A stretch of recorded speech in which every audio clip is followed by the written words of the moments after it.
Welcome, ladies and gentlemen, to another fantastic episode of Behind Them Sticks with your boy Ham Solo 05 Gaming. I got a fantastic guest here today, one that really dabbles quite a bit into retro games. This gentleman raised all alone in a all alone, all by himself in the household that he grew up when. He didn't have any brothers or sisters around to bother him. He was there to put in work when he got his first console. But let's go on ahead and first welcome our guest today that goes by the name of Kev Talks Games. What's going on, brother? How you doing? Hey, tonight's a good night. It's a glorious night. How are you doing? Oh Thank you for man, having me. yeah, absolutely. That reminds me of that little tweet or gift that you had that said "glorious" right over the top Yes, of it. It was yes. Much of absolutely the fantastic. much of the community known me for years as Glorious Kev. So got to keep that going. Got to Yeah, remember that. yeah, I love that. Love it. But anyways, Yes. brother, really good to have you here today. Happy to get you. But let's start it off like I do every other episode. What gaming and social media platforms can people find you on, whether they want to talk to you about games or if they want to game with Oh yeah. So console wise, or I should say platform wise, I primarily play on the Switch and PC at this point. I do play a lot of retro games. I'm starting to get into emulating those. So you can catch me on there. My Steam is Kev Talk, or Your Girl Wants Kev. Or you can catch me on. I'm not gonna. I'll if you or you can find me on Twitter and I'll get you that little Steam or Switch social security number. you. You're right. Yeah. Hit me up on Twitter on Twitter if you want that Kev Talks Games. Yeah, Other than that, those Steam friend codes and whatnot aren't the yeah, easiest. They're the definitely like Switch one, the Switch ones, the Steam ones. At least with Steam, you can just give them a name, right. like everybody else. But Switch, you gotta have that social otherwise, security number. exactly. So other than that, I'm on Twitch, Twitch at Kev Talks Games, Twitter, Instagram, Kev Talks Games. I'm out here, like I said, talking about these games. Yep, and if you go to his Twitter, which I do have in the description, he has a button to his link tree, so you can see all of the other places that you may be able to find Kev. Correct? Correct. Awesome, dope. Well, let's go on ahead and get into it. I recently seen you dabbling in Zelda Ocarina of Time. Yes. You beat that, Yes. correct? I beat it last week actually. Oh Off stream man. though. And tell these people what you decided to do with that console after you beat that game. Oh, actually, well, I did sell my N64. I sold all of my retro joints actually, or I guess if you call the Wii U retro, I sold that too. I've just decided to just emulate this stuff. Like it just plays better on the emulator. So like, and then I'm like, there's only like a handful of these games that I want to play on each of these consoles anyway. Okay, I started getting back into the retro Nintendo stuff. don't look. Man, Nintendo can look. I will tag Miyamoto. I will tell Reggie. It's just a matter of just what makes sense. I think at this point, like I was looking at it like I run an emulator called Project 64 for the N64, and to make the console look as good as that emulator does is a lot of work. You know, everything's still blurry. Of course, it's still which call 4x3, but of course it is.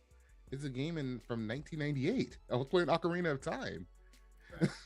So, the emulator, like I've been playing Majora's Mask on emulator. I'm gonna stream that later this week. I can get that in 16:9 if I want to, or I can leave it in 4x3 if I want to. I have anti-aliasing. I can increase the resolution. There's just so many options that you get with emulation. You can get like graphical mods on there too on the PC. So I was just like, why wouldn't I do that? I can they put out these Master Quest versions. They're like basically extra hard versions of the game that you're supposed to play after you beat the main game. And when I learned that they make these, it's kind of a mod, it's called a randomizer, where it does the same thing where it just randomizes the encounters and the puzzles and things. Yeah. and you can get those with it on PC too. I was like, why wouldn't I do that? Like, that's just the easiest way to go if you already have a little bit of know-how, or at least willing to watch a couple YouTube videos. So you're trying to make them eyes stay comfortable, is what you're saying. All these old ways of playing it, you're moving on to the new stuff. Bring on the emulation. Bring on the higher graphical and frame rates. Bring them on up and stop playing on this old stuff that actually you and I get it, because I mean it's a lot less wires all over the place. You definitely don't have to shop as hard. You don't have to shop at all? Yeah, or at all, So like, I mean, I totally get it. Oh man, I unplugged the wrong thing. This is a USB N64 controller. It cost me $12 on Amazon. $12. And it's USB. I plugged it just into my computer. I've been playing Majora's Mask with it. I refuse to play Majora's Mask on anything but or N64 games on anything but an N64 controller. Fair enough. And yeah, then I was wondering how you were gonna play those games through emulation, and what controller you're gonna use. So it's good to know. I didn't even know they had a USB version of those N64 controllers. You can get them NES, SNES, N64, GameCube, all of the PlayStations. Of course, Xbox 360, One, and the series controllers work natively on PC. 360, you have to do a little bit of work with it, but it's not that bad. You just download a driver and it's easy peasy. It takes like 2 seconds. But yeah, it's really easy. With these old ones like this N64 one, you just plug it in. You plug it in, the emulator sees it, and you just have to tell the emulator what button does what. Okay, just map it. Exactly. And even the mapping's easy. Like, you literally say, oh, this is one for up. Click it, press up on the controller. Fair enough. Done. That's nice. I mean, that simplifies a lot of things for you, and you can feel like you're actually playing it on the console.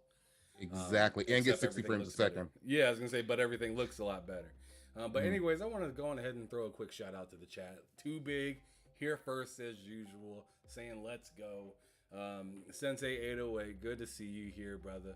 Also, Stankma, you're always here as well. Thanks for showing up, you guys, and I'm sure we're gonna have more people rotating in as the show goes along. But yeah, thanks everybody that is here so far. But let's go on ahead and continue. So you said you were pretty much, you didn't have a whole lot of siblings that you had to deal with growing up, right? Correct. All right. Correct. So with that being said, we were talking before the show in the green room, and you had told me that the very first console that you got, and I'm not sure if you told me if it was like for Christmas or for your birthday or whatnot, but you said it was the NES, right? Yeah, for my 3rd birthday, I got an NES. For your 3rd birthday, you were 3 years old. Yeah. Yes. Bruh, you were spoiled. A little. You say that. My parents in my lifetime bought me 2 consoles ever, or my mom did, I should say. My mom bought me an NES for my 3rd birthday, and then when I turned 8, she bought me a Genesis and said never again. And from that point on, I buy every other console I owned, with the exception of my original 360. My father did buy me the 360, but there's a story to that one. Basically, I made him feel bad about it because I was like, it sounds like he owed you the 360. In a way, yeah. He lost a bet. He lost a bet and then didn't want to back up on. I'm like, well, I've been wanting to play Mass Effect, and Christmas is coming up. What about that 360 now? You flexed your dad for a 360. The only reason I didn't flex him for a PS3, mind you, they were $600 at the time, was because I wanted to play the original Mass Effect. Mm-hmm. I had actually waited because I was gonna get the PS3. I waited a couple years, and then I saw Mass Effect was coming to the only gonna be on 360 and PC. I wasn't into PC gaming at the time, so like outside, like I dabbled like in Warcraft 3 and a little Diablo 2. That was like it. So when I saw, okay, well, this is exclusive to Xbox, just give me the Xbox. Xbox has better graphics anyway. Damn. Because you remember when the PS3 came out, the PS3 was rough. Yeah, it was. It was rough for a couple years. It was rough to the point that, like, so I took my time jumping into that generation because I was satisfied with my OG Xbox because it had all my music on it. I hadn't played all the games yet, so everybody was transitioning to the 360 and buying Halo and whatnot. And I was like, hell, all my friends and stuff like that got the system that I'm gonna eventually get. I might as well just go over there and play and whatnot, and just continue going through my catalog of my original Xbox games at home. Because I only really played multiplayer games on the 360 at that time. That and like sports games. So yeah, man, I totally get I totally get that, but at the same time, I didn't know how much different that PS3 was graphically than the 360. Maybe you can elaborate a little bit more on that. Like, what in particular was more rough on the PS3 than the 360? The PS3 might as well have been written in Latin. It was a more powerful console. Right. It was more powerful, but it was one of the things that was like how they couldn't figure out the Xbox One at first. You had a similar kind of thing with the PS3 where the power was there, but Sony barely understood it. So the games usually have like lower resolution. The frame rates were usually a bit worse, but it was a more powerful device, so it didn't make sense. I actually didn't even end up getting a PS3 until like after the PS4 was out. Damn. So yeah, that was. I went through a whole life transition. I got married. I had a bunch of kids during the Xbox 3. Well, I say a bunch because I have 2 kids. I have my kids during the Xbox 360 generation. Right. But I'm like I say a bunch of kids. Like, hold up, that made me sound all kinds of bad. I got two boys.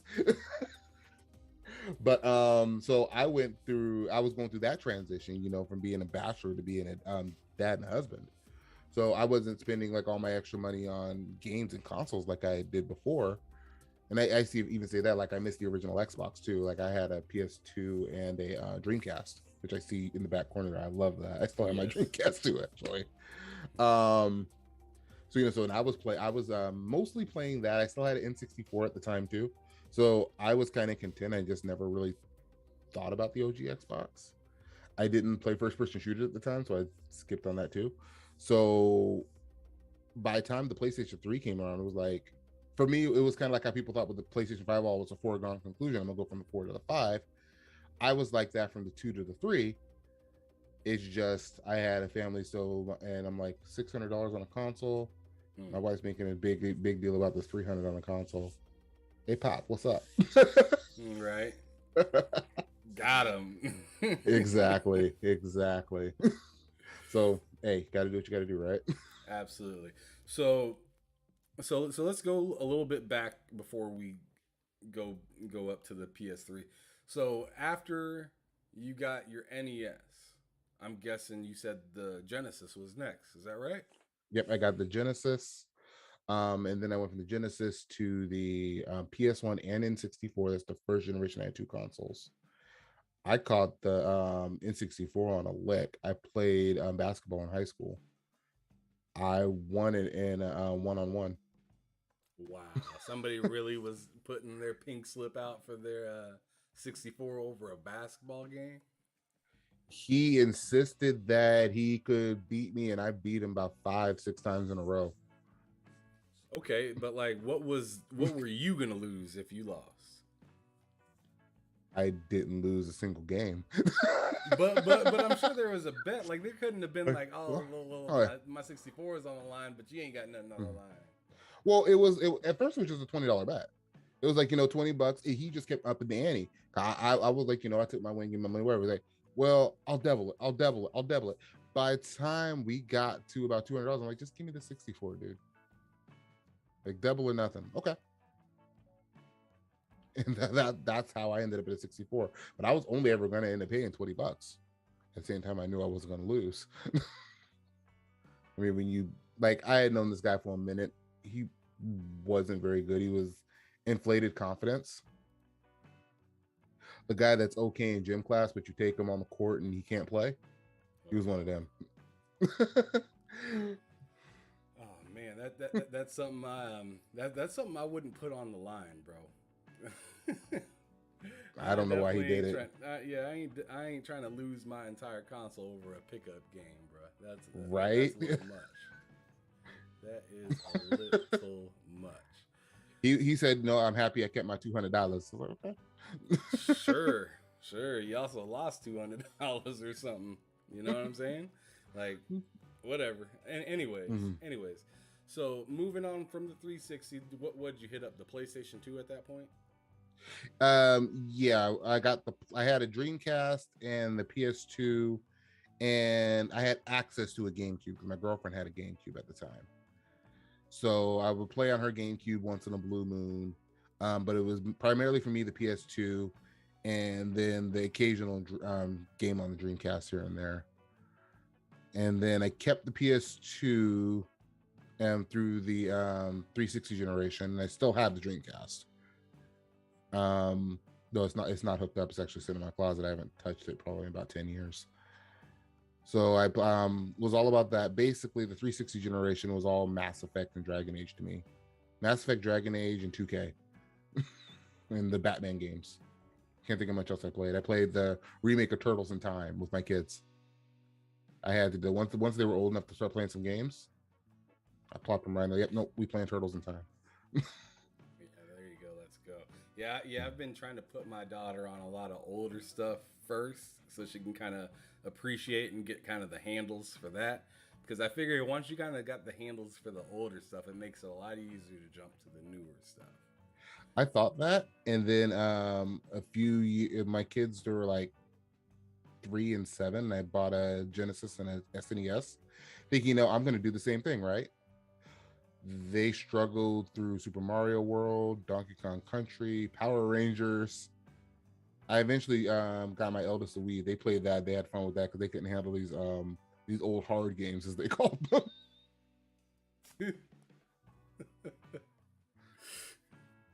So that just didn't work out for you then. That didn't work out. That didn't work out for them. It didn't work out for them. You were fine. Yeah. It was basically like you see people playing Dark Souls for their first time, or Elden Ring right now for their first time, and and basically just getting their craniums cracked all the time. That was them on Donkey Kong Country. Yeah. But they were 3 and 7, so. Well, they gotta learn one way or another, right? That's what I said. You gotta learn one way or another. So so moving forward from that, what I've noticed a lot about you is you really enjoy your retro stuff and whatnot. What kind of keeps you back in that instead of joining the rest of the pack with all these new stuff constantly and like playing all these new games? Because I don't really see you talking too much about all the new stuff that much. And you know what's funny? If you would have caught me like sooner, you would have seen that. You would have seen me more talking about that. So if we go back in my future, my history will go with that too. After the 360, when they announced the Xbox One, that's when I got the PC. And I was like, not really interested in that. The PS4 is kind of whatever. I ended up with all of them anyway. But I spent most of last generation on PC. And I was playing all the newest, latest stuff. After then about a year ago, I got onto the Switch again. Started playing the Switch, kind of got bit by that Nintendo bug, and said, hey, I want to play some of this Nintendo stuff that I haven't touched.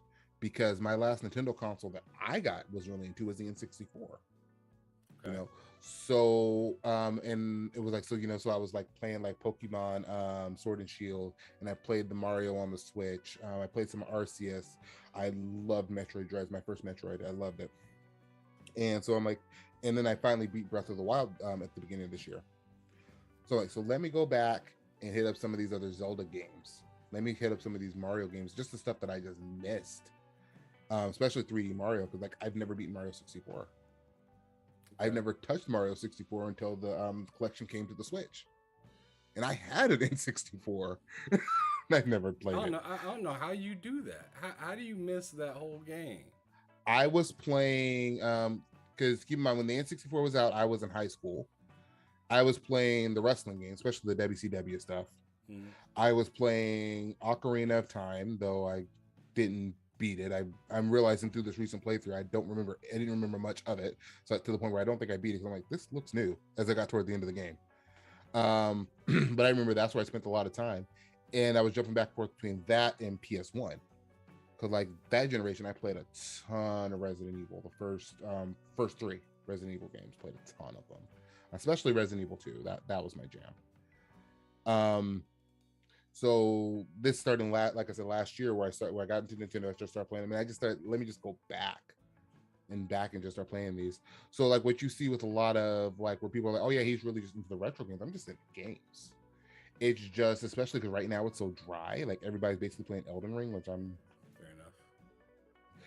I don't dislike Souls games. They just don't excite me. Right. That's fine. Right. Yeah, like I think the last one I played was Dark Souls 3, and then I'm just like, okay, cool. Like another Souls game. Okay, fine, whatever. I might get to it. And so I started looking for something else, and that's when the Zelda started coming in. I kind of look at this year as like, let me do my bucket list of games that I always said I want to go through and either play for the first time or play again, that I just never did. And that's where the retro stuff is coming from. So that's where you're going to see me streaming like the Zeldas. I started Resident Evil 4. You know, and if there's anything else I can think of that's just from the past that I just had never got to, like Mario Sunshine or even Mario 64, stuff like that. Samus Returns, all that stuff. That's like, I've never actually played any of this. I'm taking that time now while it's dry. I gotcha. I mean, that's a good choice right now, because, I mean, it's not going to be very dry for very long. You know, there's going to be a lot of this stuff is going to start rolling out. You're going to start seeing the fruits of all these labor, of all this labor that's going on and whatnot. So it's pretty exciting. But I'm ready to see what Xbox does with all these studios. That's why they're going to be crazy.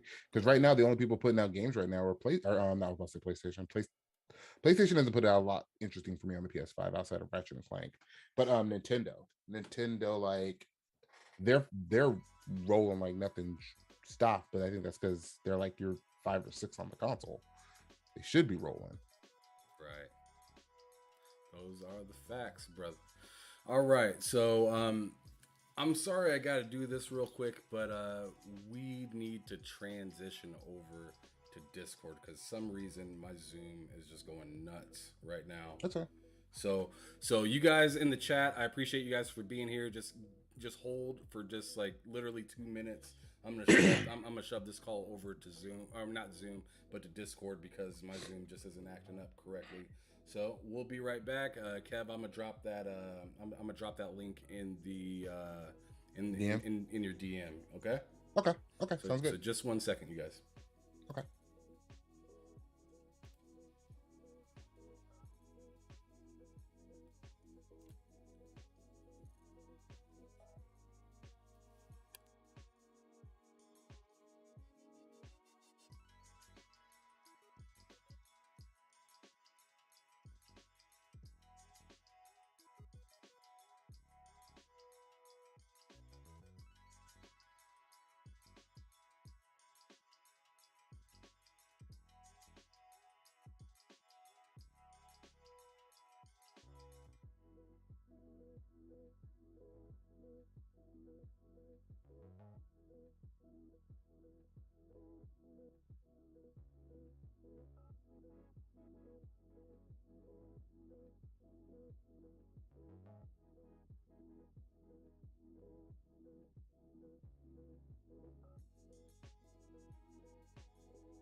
There it is.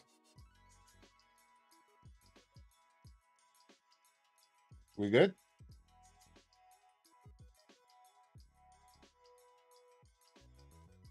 I can't hear you, bro. Give me a second. I said everything's flipped, but it's all good. You can hear me now? Yeah, you good, you good. All right, yeah, we're just gonna have to deal with it. It's all good. But anyways, thanks you guys for being patient. Sorry about that mishap. I think I'm gonna start having to use Discord now because that's the second time I've had some issues with Zoom, and I ain't feeling it. So we're gonna have to do a switcheroo come the next episode with Discord instead of Zoom. But anyways, keeping it moving. So we were talking about like history and whatnot, and you were talking about how you were getting into how you're waiting for some of these sleeping giants to kind of come back and start looking good, and more games, more fun, more things to do. But as of right now, it's really quiet, so you're just kind of playing some of that retro stuff that never really kind of gets old, right? Exactly. And Like not only that's are what you I'm going playing through. it, The but Zelda bucket list. yeah, you're playing it at a better quality and everything like that. So I'm gonna need to holler at you and Matt Likes Games, because my buddy Matt Likes Games was trying to get me on emulation, but I was too tired, and then I ended up going to a convention, and then I had a bunch of podcasts to do, so I put that on hold until now. So I'm available and ready to start learning that stuff and whatnot. But I might even hit you up, Kev, because it seems like you got the plug on all this kind of Like stuff. emulation is so easy. Like depending on what console you want to emulate, some are harder than others. Like it's as simple as especially if you have like a regular gaming PC, then make sure you can run it all because they're old games, but they don't run on necessarily any piece of crap computer. For someone say for example, the Game Boy emulator does Game Boy, Game Boy Advance, Game Boy Color, all the Game Boys. Okay. It's literally just download the emulator, open the app, like any other computer app, file, load ROM, go to your ROM, it's just a file, double click, gameplays. And I play them on an Xbox controller. I have an Xbox Elite 2. Dang. And I play everything on this guy. So I've heard a lot of people having issues with that controller. Have you had to send it back at all yet for anything? No, I've had it for over a year. Haven't had okay. You know the only issue I've had? They give you the 2 D-pads. I lost one of my D-pads. That's the issue I've had. That ain't no issue. Exactly. That's a personal problem. Exactly. Like it's been perfect. Well, that's good, like, because I hear that controller is super dope, but like sometimes like the bumpers or like triggers or something like that will get kind of faulty after a little while. So keep an eye out. But it sounds like everything's rolling smooth, so I ain't trying to put that juju on you or anything like that. We'll knock on some wood real quick. You're right. That might be a good idea, bro. But moving forward, so I want to know like what you're kind of looking forward to.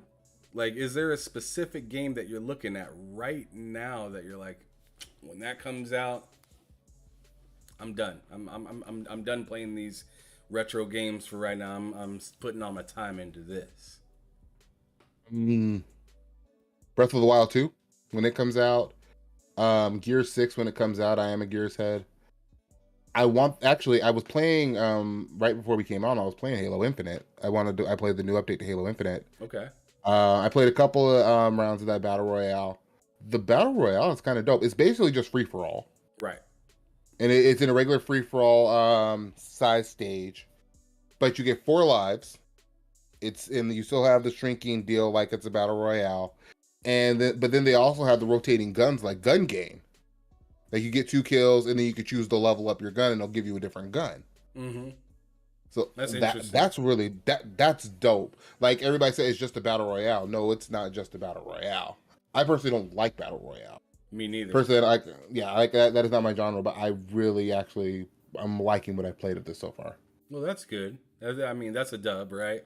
Because a lot of people were really nervous about this being rolled out, and 6 months is a long time for some people and that. But to have kind of a fresh new mode that you kind of still got to get used to it. It might help kind of push that time along. And then, I mean, we're talking about at the end of August where you can possibly get co-op campaign and stuff like that. So Halo's looking better and better and better. They're just like, really slow. They putting on that makeup, at 1 mile an hour. Exactly. It's one of those things where, like when we say I'm putting the retro stuff to the side, like I play modern games too, But I feel like, and this is kind of just the way the industry is right now, it almost pays to wait. And I said it a lot last generation, but I'm especially feeling it now. For example, Age of Empires 4. I was playing that yesterday. Mm. Love Age of Empires. It's a good game. It actually released almost as bad as Halo did. It didn't. Well, actually, let me rephrase that. Where Halo had more technical problems on the network side, Age of Empires was just poorly optimized. So it feels great now. I played it for a couple hours yesterday. Fantastic. I have no massive complaints about it. I played against the AI, so maybe the online might still be janky. I don't know. I wanted to kind of get my bearings back before I try to tackle the online. But against the AI, I felt great. Total War Warhammer, that was probably my most anticipated game of late last year coming into this year. It's having performance issues and a lack of content like Halo. So it's almost like, and then we all know what happened with Battlefield. I'm glad I dodged that bullet. I waited on Battlefield. That's like probably like top 3 and worst culprits right now. Yeah, it's like what I compare Battlefield to, it's the Arkham Knight of its day right now. Like the way everybody talked about Batman Arkham Knight on PC, and it was bad. I was there day one. It was bad. Like, and it's funny because the game's fine now. It took them like a year and a half to fix it, but it's fine now. But I would compare Battlefield in the same light. Like, Battlefield hasn't been this bad since Battlefield 4. And I'm sure it'll be good once they fix it, because there's a lot of great ideas in there. And that's how most modern games are now. So I look at it now like, do I really need to buy most of these games day one? Yeah, I'm at the point where the only company that I kind of trust to buy a game day one right now is Nintendo. I thought you were going to say Insomniac. I have faith in Insomniac. I have faith in Insomniac. I have faith in Naughty Dog to make a technically good game. I don't know if I'll like the content. I couldn't finish The Last of Us 2. I wanted to, I couldn't do it. Like you couldn't finish it as in like the story, the combat, or like what about that game could you not continue with? Part of it was the story, and part of it was just like the gameplay mechanics. This is where I get a lot of flack in the community. I'm not crazy about modern PlayStation games. A lot of that, especially like, the third person action, adventure, or whatever, after a while they start to feel samey, so I started to get bored with the gameplay, because it's like, I played the Uncharted, I played, and to really know, not a huge fault of Sony, they're doing what they do best. Right. But when everybody's doing it, it makes your game feel a little less special. So I got bored kind of with the combat, so it's like, okay, well, I'm here for the story. Well, I don't care about the story in most games. I'm right there with you. I like story. Don't get me wrong. I like a good story. But at the same time, I don't want the story to overpower the gameplay. Yes. And that is the argument that I've been making for a long time now. But people can't see the forest from the trees. They're like, well, if the game looks good and the story's good, and the combat or the mechanics can be serviceable, and that's fine. I'm like, okay, cool. Yeah, right. But now, I was playing Ocarina of Time because the gameplay is incredible. 20 years later, this game, gameplay wise, holds up. It's like, yeah, obviously it has a wonky camera issues. It's an N64 game. They were figuring it out. But when the camera's on point and everything's going and you're just in the motions, it holds up so well. Yeah, absolutely. I feel that because it's like, they've tried to do story in games before, especially with like FMV games for like Sega CD and like Saturn and 3DO and stuff like this, where the focal point was the story or the movie that you were watching that was being brought back to you in a video game version. Right. But like the problem was with those games was it was like if they all started to feel kind of the same, where it was like, all right, well, I just watched this story. Granted, that story looks really cool and it's amazing what you're able to put on this disc of a of a console that came out in like 92, 93, 94 and on. But at the same time, it's like, man, like after I watch that dope cutscene, I have to do point and click. Like it doesn't seem that fun where I'm just dragging, I'm just dragging a sight all over the place and just I hit the button to shoot and then it goes into a cutscene. I mean that kind of it's cool the first 2-3 times, but the 20th time you go to shoot something and you see the same dang cutscene that you just seen like 20 minutes ago, it's like, all right, like I like they the need idea, but no. exactly if they're going to do that, they should really, especially they really need to take a tip from Telltale. Because Telltale did exactly what those are point and click adventure games like The Walking Dead and The Wolf Among Us. But they did, one, the writing is that good. The writing is good enough to keep you involved that you're just like, okay, I know this is mostly like a point and click adventure. I know there isn't a lot of gameplay here. But the episodes come out when they have a game are like 2-3 hours, like 2 hours. And sometimes even less. Sometimes you get like an hour and a half. And they come out every few months. And it's like it's not like this 30-hour adventure. Well, in fairness, I'm gonna say PlayStation, like 20-hour adventure where you're just walking to the next cutscene. And it's like, I'm sorry, when I play God of War, I'm playing to be the God of War. I don't I'm not here to see your 5-minute cutscene. But when I'm playing like Telltale's Walking Dead, I know what I'm walking into. Right. Fair enough. And I say that I love 2018 God of War. I do feel it was a little cutscene heavy, but the gameplay was really fun, and it was that axe was so satisfying. As opposed to okay, this feels like The Last of Us, where it feels like Uncharted, but it doesn't feel as good as Uncharted. I'm not as interested in the story or the world as Uncharted. I personally just feel Uncharted's Naughty Dog's better series. I personally love Uncharted, but I don't know. Like, and that was both games. Like the first one I thought was just okay. We were like game of the decade. I was like, I don't even think that's Naughty Dog's best game of the decade. Like I prefer Uncharted 4. Okay. But with that being said,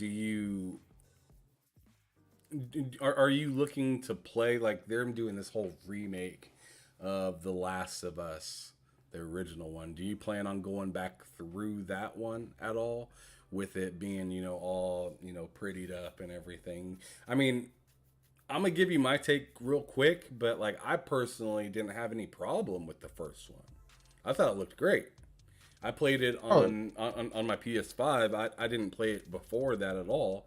If you don't know about me, I missed out on the PS3 and PS4 generation because I was all Xbox during that time. So I had the 360. I went from the original X because I had the PS2, and then I traded in my PS2, got the Xbox, and then went from Xbox to 360 to Xbox One. And now that I got the Series X, I was like, hell, let's get the PS5 too. Right, and now I'm like going back and playing all these things. I went, as you see right there, there's a PS3 right there. I went on ahead and got back my PS3 because I didn't trust Sony to do this backwards compatibility stuff, because they kind of had like 1 foot in, 1 foot out, kind of. If you know what I'm, if you know what I'm totally, saying. totally. And So, now they're charging you for it, right? So like, and it's the highest tier too. So it's like, I don't know about that. I can just go to a thrift store and I can buy, I don't know, Uncharted Drake's Fortune. Well, probably bad example because it's on PS4, but I can go and buy that for like $5. No. You're right. You're absolutely right. I went and bought that Uncharted 4 for $5, and then I spent $10 to upgrade it. Exactly. Because I have the physical version of the PS5, and I was like, you know what? Like, if Sony wants to play these like mind games, and I'm down for it. Like, I'll go on ahead and go grab a PS3 real quick. I got me a PS2. And I mean, you guys aren't finna charge me an arm and a leg to play some old games when I could do it a lot easier. That's the other reason I got at a retro too. No, we're talking about it because some of these GameCube games are like hundreds of dollars. Mm-hmm. Like Like Code Veronica on the GameCube is like $250 legit. Oh, you said Code Veronica while Mr. Joanna Dark's in the building. Oh boy. Oh man. He's about to say something. I already know. But anyways, yeah, man, like some of these games are crazy expensive, like Fire Emblem, for Yeah, instance. That game that is one's crazy expensive. ridiculously expensive. Even Super Smash Brothers Melee for the GameCube is like upwards to $100 right now if you get it Right. Well, Melee they say complete. is like the best Smash Brothers, so I'm not even surprised by that. It is, in my opinion, too. Like I I've had so never much I've never fun played playing it. it.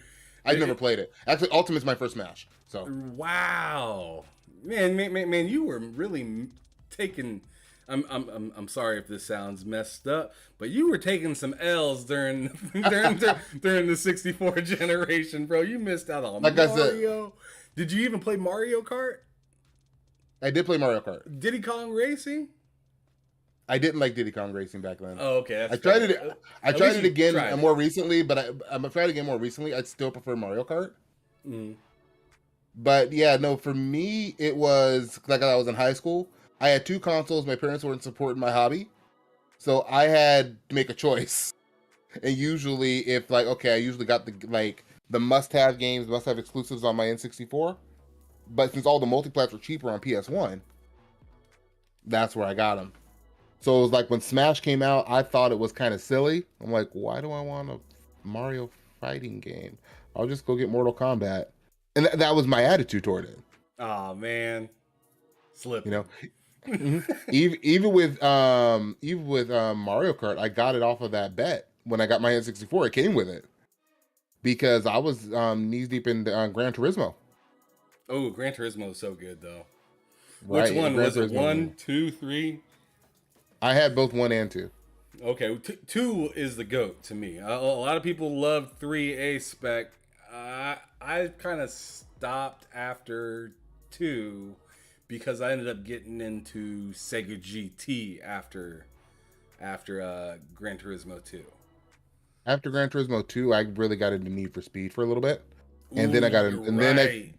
then I stopped. Underground and And then all that. yes, and then I stopped playing racing games for a little bit, and then eventually got into Forza once I forget what the one was. It was the last Forza Motorsport on the Xbox 360.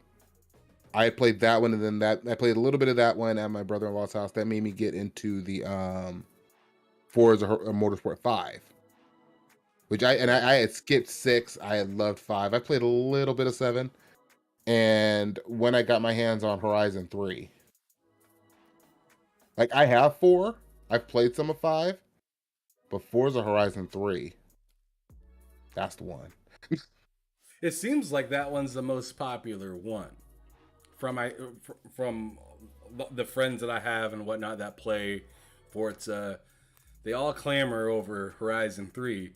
They love Horizon 5, but 4 is just kind of like that, one that's It's in so much, between. It's okay. yeah. It's so much in the setting, and I think with like in Forza Horizon 4 is gorgeous.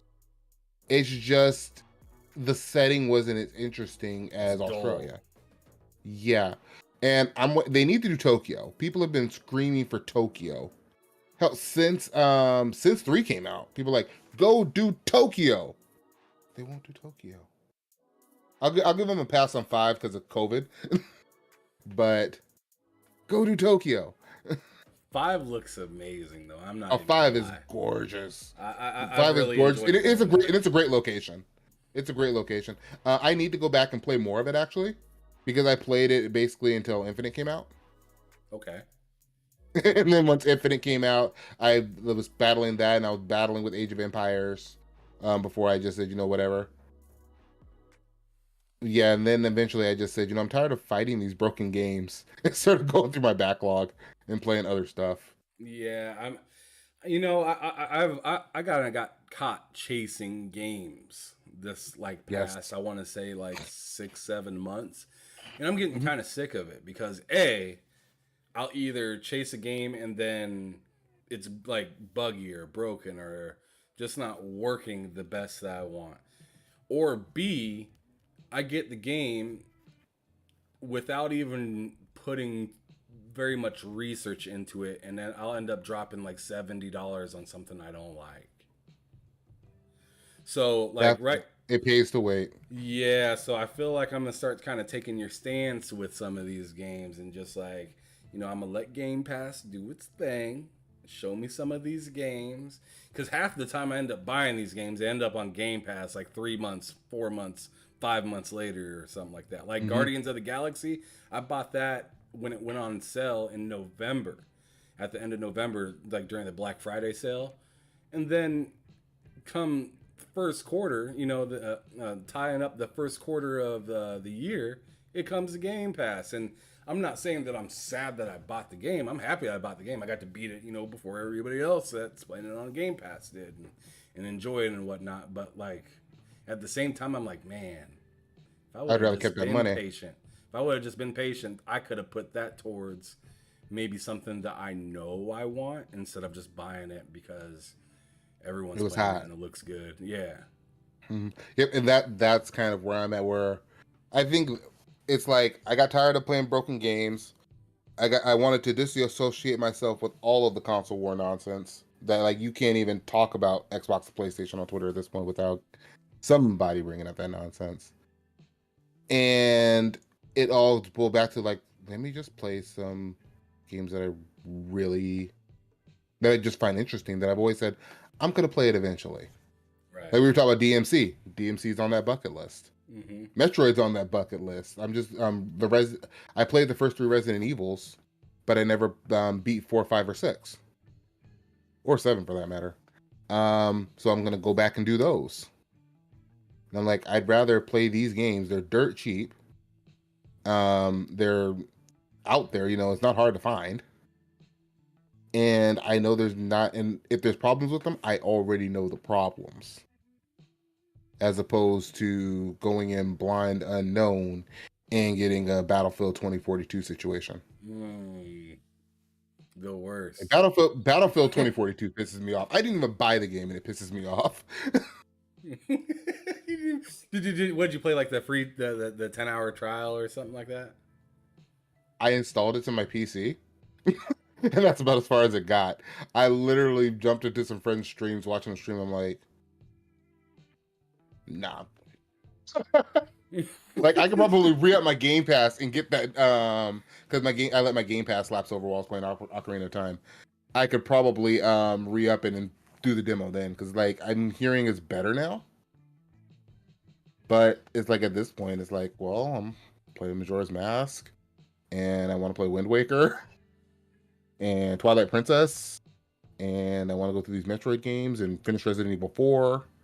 I still need to finish the second half of Halo Infinite because I basically got caught up in the multiplayer. The story, So I enjoyed the story of Halo Infinite a lot. I thought it was really good. the story wasn't bad. I felt like the world was too big. Too big. Yeah, I felt like I was spending so much time going from place to place. I like more linear story games. Okay, that's fair. So yeah, so it's like open world games are cool when the open world makes sense. Like if you're not like GTA or you're not Fallout, where the or the game is the open world, then it makes it hard. Like Mass Effect Andromeda, I've always said and Mass Effect's my favorite game series. I always say the thing that made Mass Effect Andromeda bad beyond the bugs, like once they fixed all that, is that the open world just didn't work. The open world, like you have all these different planets that all have their own open worlds, but you don't care about none of them because it's still set up like a linear game. And I feel like Halo Infinite is kind of like that too. Like, yeah, you can go and you can do these different little things, and you have the little events happening, like in Destiny or whatever. Like you run by in the open world Destiny section, and you see the event going on. That you have that kind of simulating Halo where they attack you. I'm kind of trying to equivalent something that probably doesn't really work, but at the end of the day, like it still feels like I'm just doing this thing and then going to the next task. Like there's this big, gorgeous open world, but I don't see the point of it besides getting to a start marker. If that makes sense. Yeah. And it's Okay. like instead of having me, travel 5 minutes across the map to get to a start point, I'd rather you just play a cutscene for that same 5 minutes, maybe. Let me start the level, because all you're gonna do is have me go and walk 5 minutes across the map, do a 3 minute cutscene, and then start the level. And really, I'm here to shoot grunts. I don't know. For me, I actually really enjoyed the large piece of that old open world and just the ability to kind of do whatever you want. Especially later on in the game when you start to get the like, well, it's not called the Hornet anymore. I guess it's called something else. But you get like your ships and you can fly off and Mhm. like for instance, what's that one called? The Banshee. Banshee. Yes, I Banshee's love fun. it once you get the Banshee and you can start like doing skyjacks and whatnot with people, or like you fly by over there and like what I'd do is I'd fly my Banshee over towards other Banshees that are trying to fight me. I'd eject myself out of that Banshee so it's empty and then steal their Banshee. So like I'm Have you done that in multiplayer? That is so rewarding in multiplayer. It is so rewarding in multiplayer, especially with that grapple hook. Yes, Yes, absolutely. the grapple hook is nasty. That's my favorite thing to do in multiplayer. Actually, is to Oh steal yes. vehicles from other people because I'm not that great at the game. I'll get washed.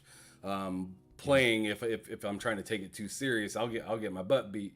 But sometimes I end up doing pretty good. But for the most part, I just play it for fun. I also play it because my friends are playing it and whatnot.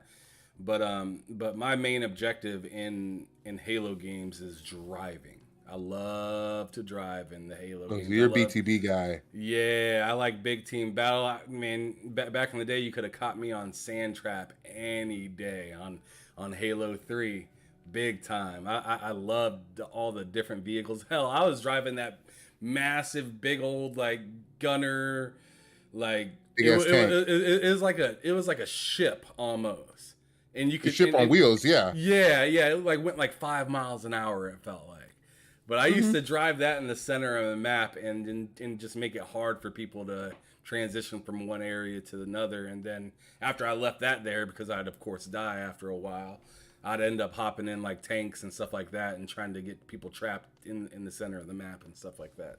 Awesome. Really fun See, I'm the stuff. guy. I'm the guy in Infinite that goes around with a grapple hook and a shotgun.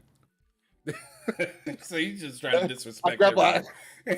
I'm grapple hooking them from the back and flying in with the shotgun back in the head. They don't know what happened. And then because they tell you I'm on PC, the accusations, the hack is one of the most rewarding things about crossplay is playing on PC, being accused of hacking when you're not hacking. I bet that is In the in satisfying. the in the salt and the rage, yes. Mm. That makes it fun too. Because everybody thinks especially they think all PC players hack. Oh, of Very course. small. Of Yeah. course. But it's like And you'll even catch me yelling sometimes, you hacker, you got y'all hacking. "Mhm, I mhm." mean, I Oh, mean, I it's just do the it way with of the friends. gamer. It's the way of I the do it with gamer. friends. I do it with friends that I know don't know how to hack just because we just bullshitting. I mean, you got to blame somebody else but yourself, right? Mhm. That's the way of the Exactly. gamer. All right. It's not my fault my mouse died. I need to put batteries in my controller. Leave me alone. I forgot to charge it. So, with all this being said about all this, games that you've been playing and the history of yourself, growing up as a gamer, been playing NES since age 3, which is pretty insane and really cool. But I just kind of want to know what like makes it so important to you. Why is gaming like such a big piece of your life? At what point did it kind of just click? I can't think of a time where it didn't, to be honest with you. I think because I started so young, it's always just something that I just kind of did.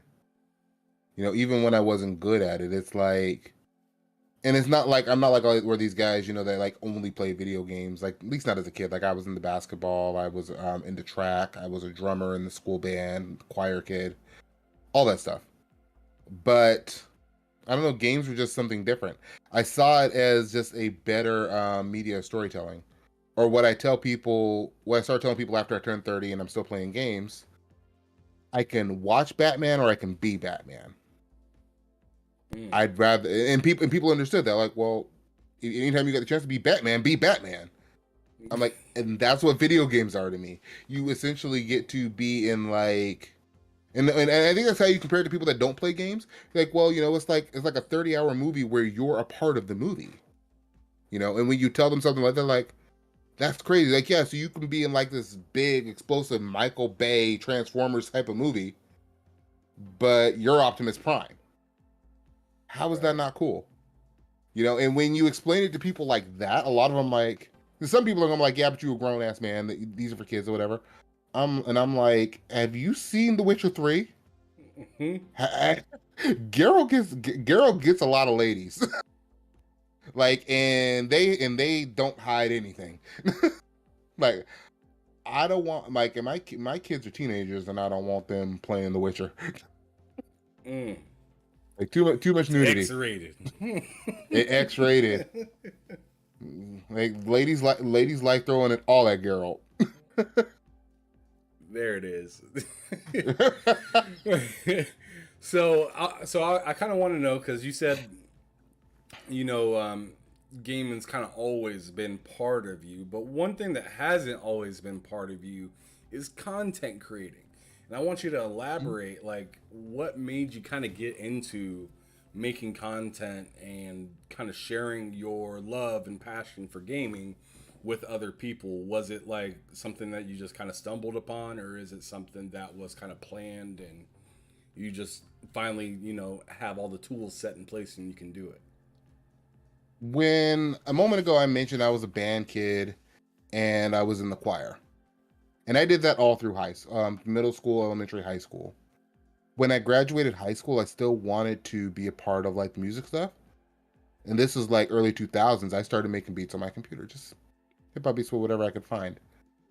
And I eventually started a YouTube channel with that, where I was just doing like reviews and tips and tricks and things. Eventually, though, like with the music production world, you get all these tools that are really just trying to emulate like the old stuff, like especially in the software world, which is mostly where I was at, like software plugins. They were all just trying to sound like and emulate the stuff from the 60s, 70s, and 80s, and some of the 90s stuff a little bit too. And after a while, I just kind of got bored of it. And I said, well, let me see, maybe make a gaming channel on the side.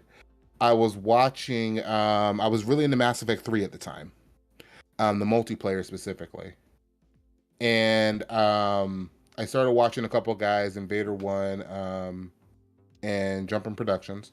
Invader doesn't make videos anymore, but Jumpin' Productions, it's about 100K doing Dark Souls content now, actually. Wow. But they were doing they were doing guides on Mass Effect 3, the multiplayer, like gun guides, different character builds, things like that. Kind of like what you'll see with like someone like Exclusive Ace doing for Call of Duty. Okay. And I was like, I want to do that.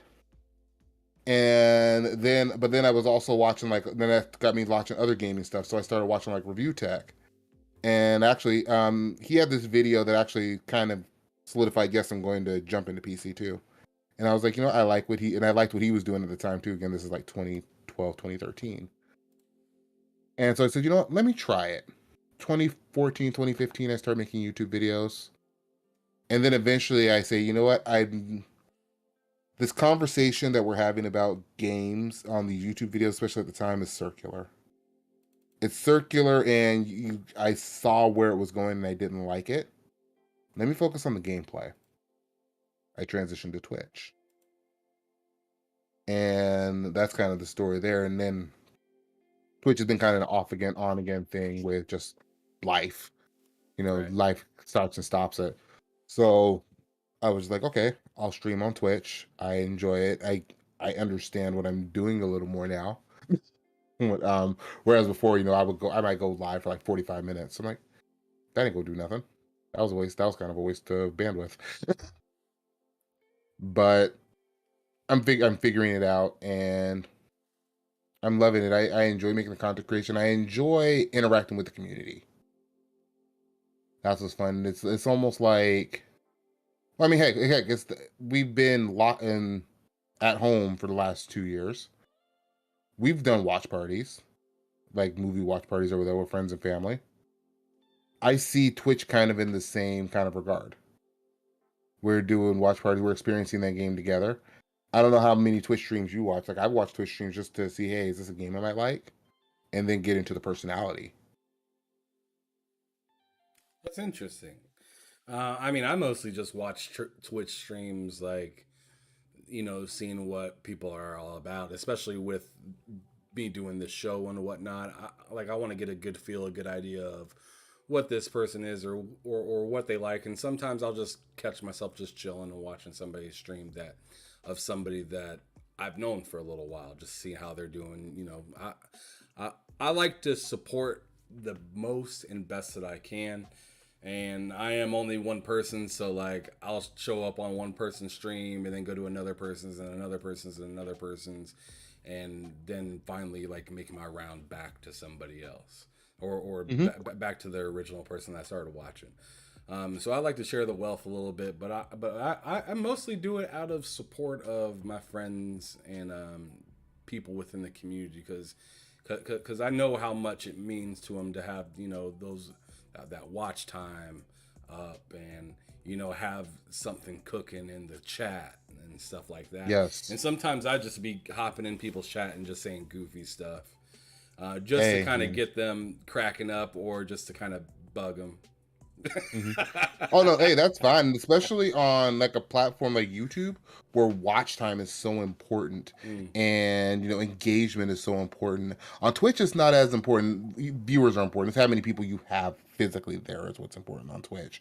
You want the chat moving too, so that way people don't think you're like have a bunch of bots watching. right. But it's a different animal than YouTube. But I think at the end of the day, I think YouTube's actually going to win that YouTube Twitch thing. Yeah, I mean it's looking like it. Oh yeah. From what it seems to me, it kind of looks like it. But going further a little bit more, I kind of want to know if there is a specific generation throughout your lifetime that you would want to relive again and kind of re-experience, and maybe have your teeth sunk into a little bit further. Is there one? I wouldn't say if I want to say relive again, I'm going to say it is I wish I had more time to play in it. And that's the PS2 generation. That generation with the PS2, the Dreamcast, and especially the GameCube. One of those gaming regrets I have regrets like, oh, I wish I would have gotten into this console in its heyday. I feel like that with the GameCube, I feel like that with the PS3. And even to a degree with the Super Nintendo, because I didn't have a Super Nintendo as a kid. I got that as an adult. And I just think about how incredible it would have been to experience those consoles in their heyday, especially the GameCube. The Um, GameCube was bec dope. yeah, the GameCube. This one that I had most recently is my first one that I've owned that was mine, but it was so old and so just dated, and you could feel. That's what I feel like the N64 aged better, if that makes sense.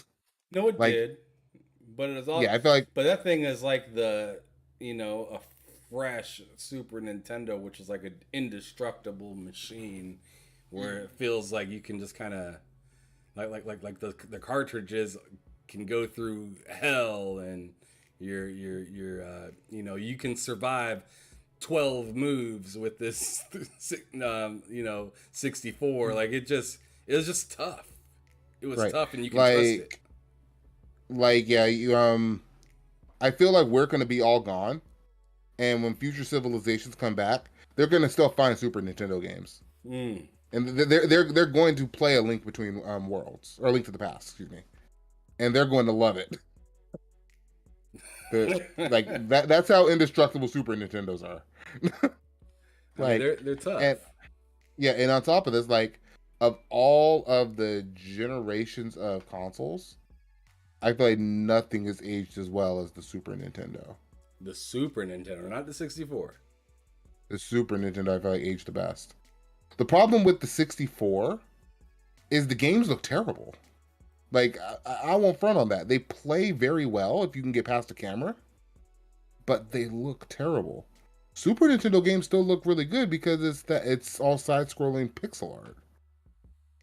The And color on those Super Nintendos were amazing. exactly. It's like it's all art style at that point. It's like they didn't have the power, so they used what they had and just made something that looks incredible. And the gameplay holds up on most of those games. So yeah, I would say the Super Nintendo is probably the best aged console of all time. Okay. But you wish you could go back and relive some of the, you said, GameCube the specifically, the GameCube. GameCube and PS3. Yeah, I'm right there with you on the PS3 part. But I tell you, if you have if you are doing this whole emulation thing with GameCube as well, Oh, it's on there. um, have you played Eternal Darkness? It's on my to do list. It's in my list of ROMs. It needs to be on your to do list. That game is fantastic.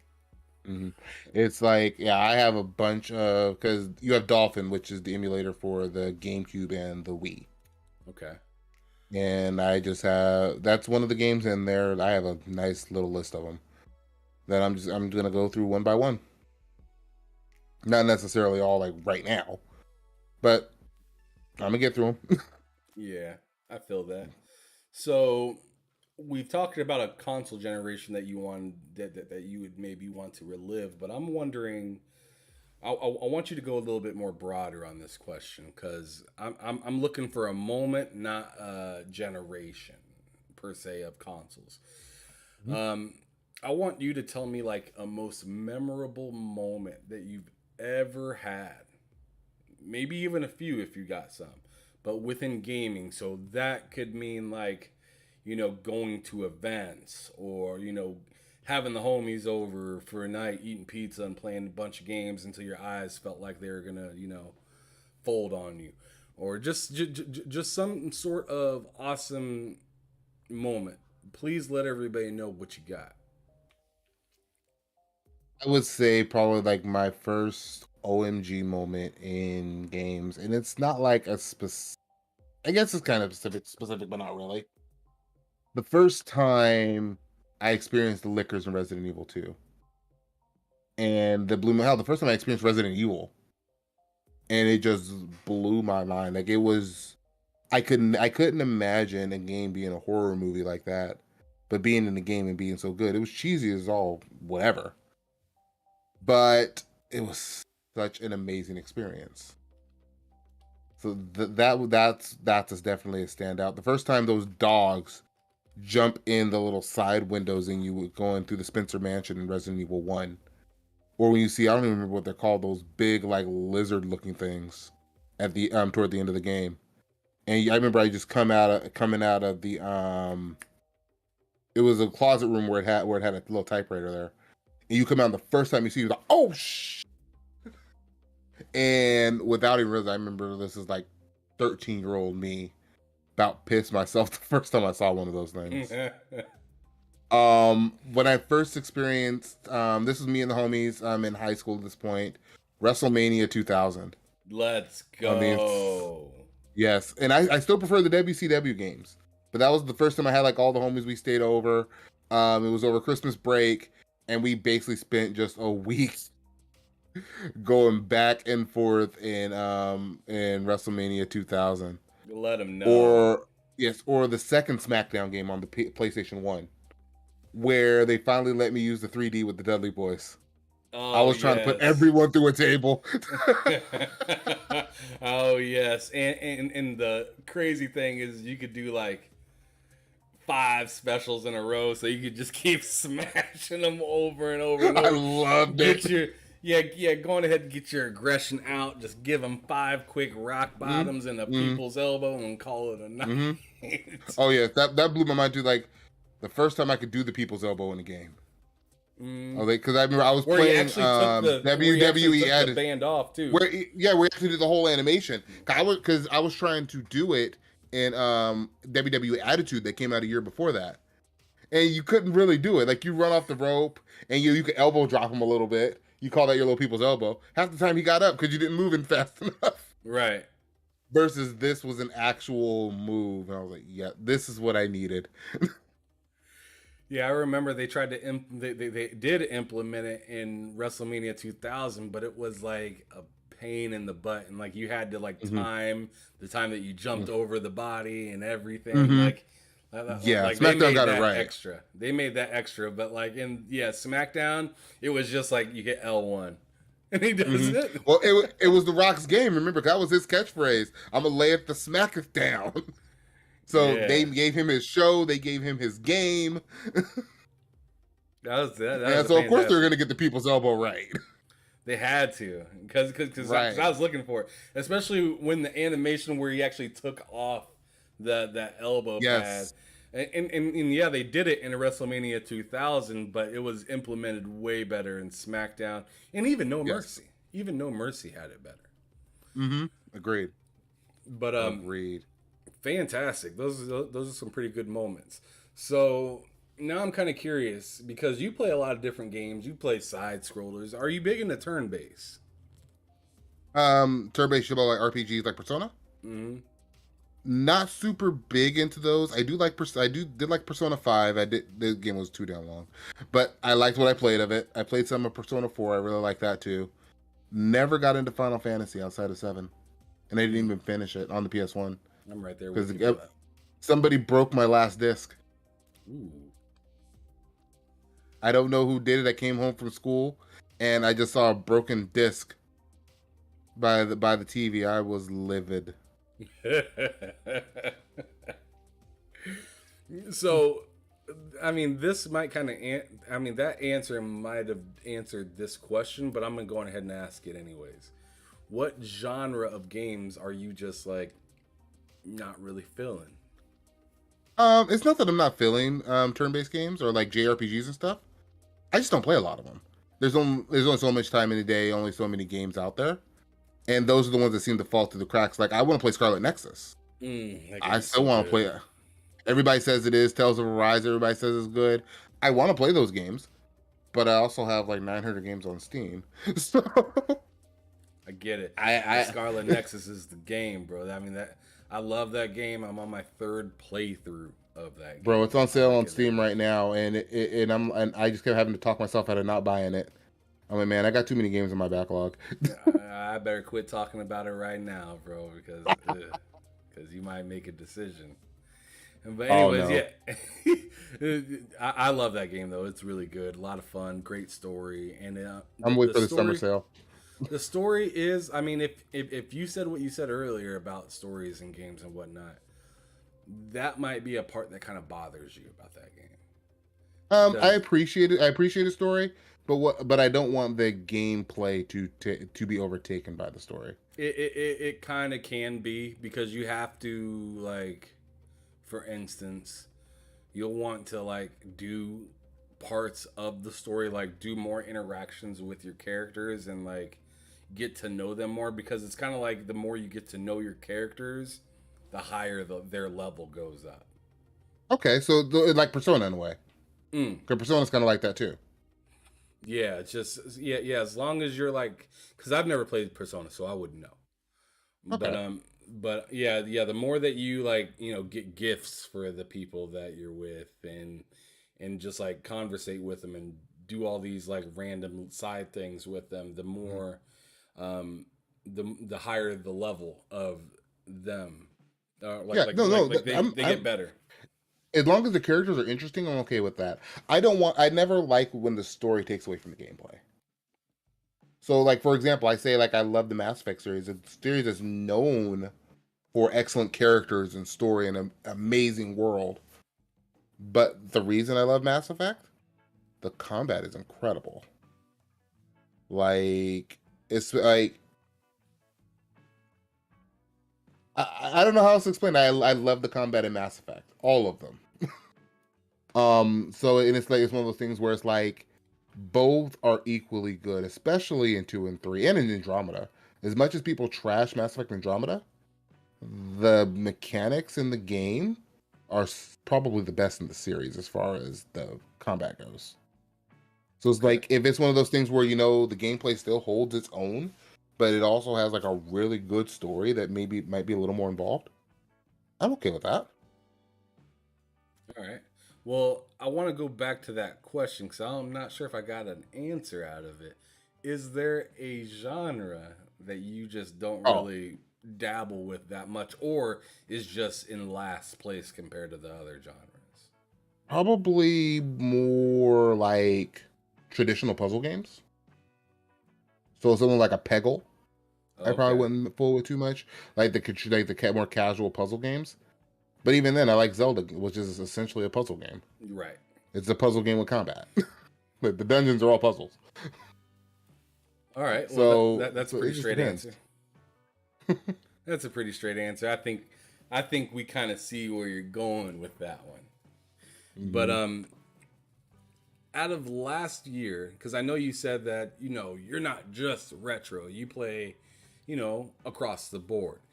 Was there three games from last year specifically that you would say were really good? And could you give me three and then give me the best one of the three? Psychonauts 2 was my game of the year last year. Oh wow, okay, that was fast. Yes. Play Psychonauts 2. That one came immediately. Um That was a great game. I want to say Resident Evil 3 remake, but I feel like that might have been 2020. But I'm leaning on Resident Evil 3 remake. That was another one that I really enjoyed. And Did you like last year's iteration of Resident Evil though? I didn't play Village. I haven't played Okay. Village yet. I'm putting Village off because I know it's a sequel to 7. And since I'm finishing 4, 5, 6, I'm playing 7. I already have them on Steam. And then I'm gonna buy 8 and play through 8. Trying to think of another one. And that's why I played a lot. I spent a lot of time playing strategy games last year, specifically Age 2 Definitive Edition and the DLC packs for Total War Warhammer 2. They're just not new games. Um, Well, Shin Megami ages. Tensei. You can say ages because age 4 or right. Is Yeah, that just but age? I would recommend 2 over 4. I'm Okay. gonna say SMT, and this is gonna be one you like too because it goes back to your JRPGs. Shin Megami Tensei 5. Ooh. I've actually never got to get my hands on it. That game is expensive, I believe, right now. SMT. It should only be like $60 though. It's not even a year old. Oh, you're talking about a newer one. I'm thinking. Yeah, SMT What 5, the am one I that came thinking out of? late last. It came out like November last year. There's some other game that I'm thinking of for Sega Saturn that's crazy expensive and old now. It's probably not Shin Megami Tensei. But Yeah, it's not anyways, SMT. Yeah, but yeah, and especially because you said you like that JRPGs. I like SMT now specifically. now It's whoa there. I'd never said I like JRPGs. I'm just starting to dabble with them okay. more. Is all. Okay, you I like like. you're growing interested in JRPGs. I'll say that. Yes, I am. Just Yeah. because I feel like there's I feel like there's a hole somewhere in my gaming where I kind of find interest in that because there's like a lot of combat, a lot of story that's kind of cool, and I kind of want to start getting more into story games because as I told Mhm, you earlier, I'm not that big into story. But after mhm. playing Scarlet Nexus and seeing that story, I was just like, oh my goodness, this is amazing. So I'm so, gonna.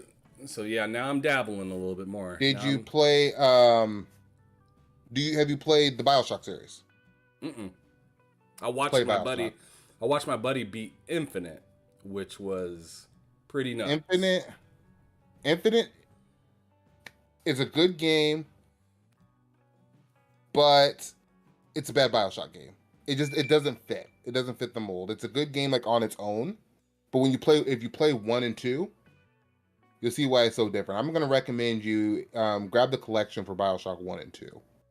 Okay. You might even have it because they gave it out for on PSN. I know at some point in the PS4 generation. Oh well, you didn't. You said you didn't have one the whole time. Right. I know I got it on the PS4, but you can still find that collection for dirt cheap. I would say play those. Play the Mass Effect trilogy. If you can get the remaster that they came out with last year, I'd recommend that as well. Yeah, But yeah. I already Mass got Effect, Mass Effect. I got Mass yeah, Effect, and I'm about I want to say a little over halfway into the first one right now. okay. But everyone tells me the second, because right now, I'm not gonna lie to you, like the first one is just like kind of watching paint dry a little It's bit a for me. lot of story. It's a lot of story. It's a lot of telling story. Have you made it to Vermeer yet? No, What part are you at?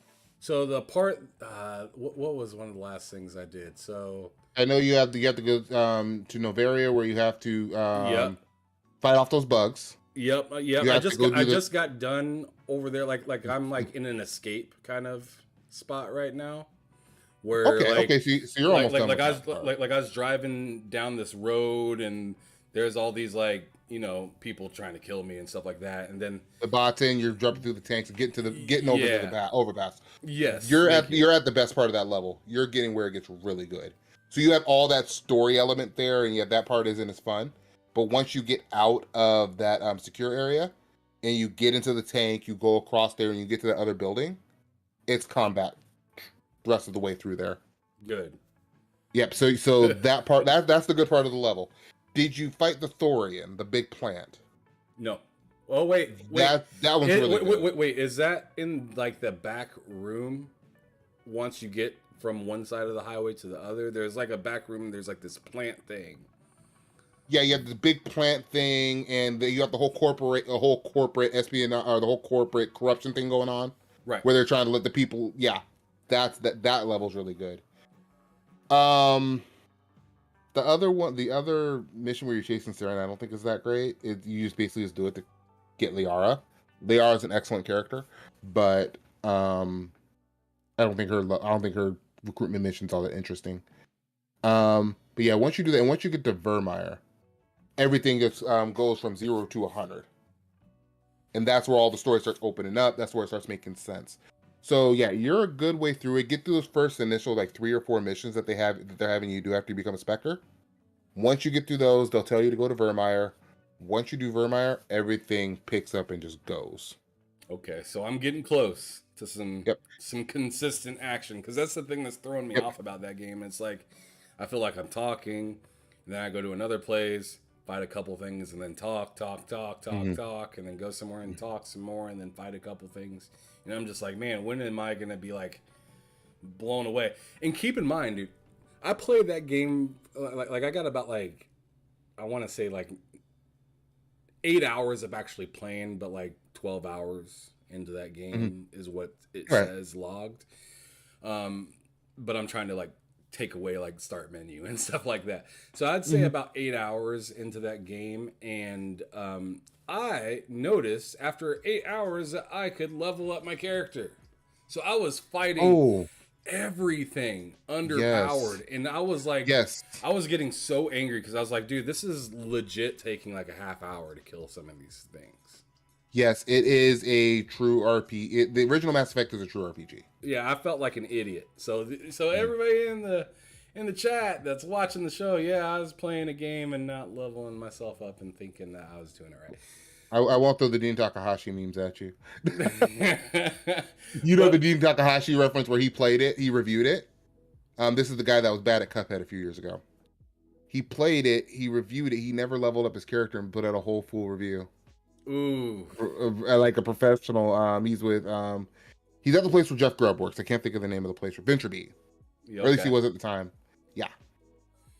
Well, I'm happy it's not just me doing stupid stuff like that, because I felt like an idiot. Because as soon as I leveled up, I was starting to just mow people down. I didn't have any problems with nothing. I was like, all right, as long as you play it like an RPG. Exactly. What class did you pick? I couldn't even tell you off the top of my head. I know that I'm running around with the what is it called, like Lancer or something like that all the time. Or okay, you probably pick Soldier. That's usually the class most people start off with. You'll know if you were like one of the other classes, especially in the other 2 games. I particularly like the Adept. I like playing with Biotics. It's basically the Force from Star Wars, basically. Okay. Yeah, I don't have any of that stuff. I think I am just a soldier because, like, I throw a grenade and. Yep. Yeah. You're a soldier. It sounds like Yeah. The soldiers are really strong. They're good with all the guns. You just got to make sure you level it right so that way you get your right damage out. And honestly, the soldier is one of the more fun classes in the first game anyway. It's when you get to 2 and 3, where especially in Mass Effect 3, where the powers get a lot of fun. You start doing combos and like my favorite one, you use a power called Snap Freeze, where you just freeze an enemy, and then you have another one called Overload, where you throw out this static shock. So you freeze them, and then shatter them with the electricity. Ooh, that sounds dope. That is, you can also do similar with incinerate. Incinerate, you set them on fire, and that one the same way.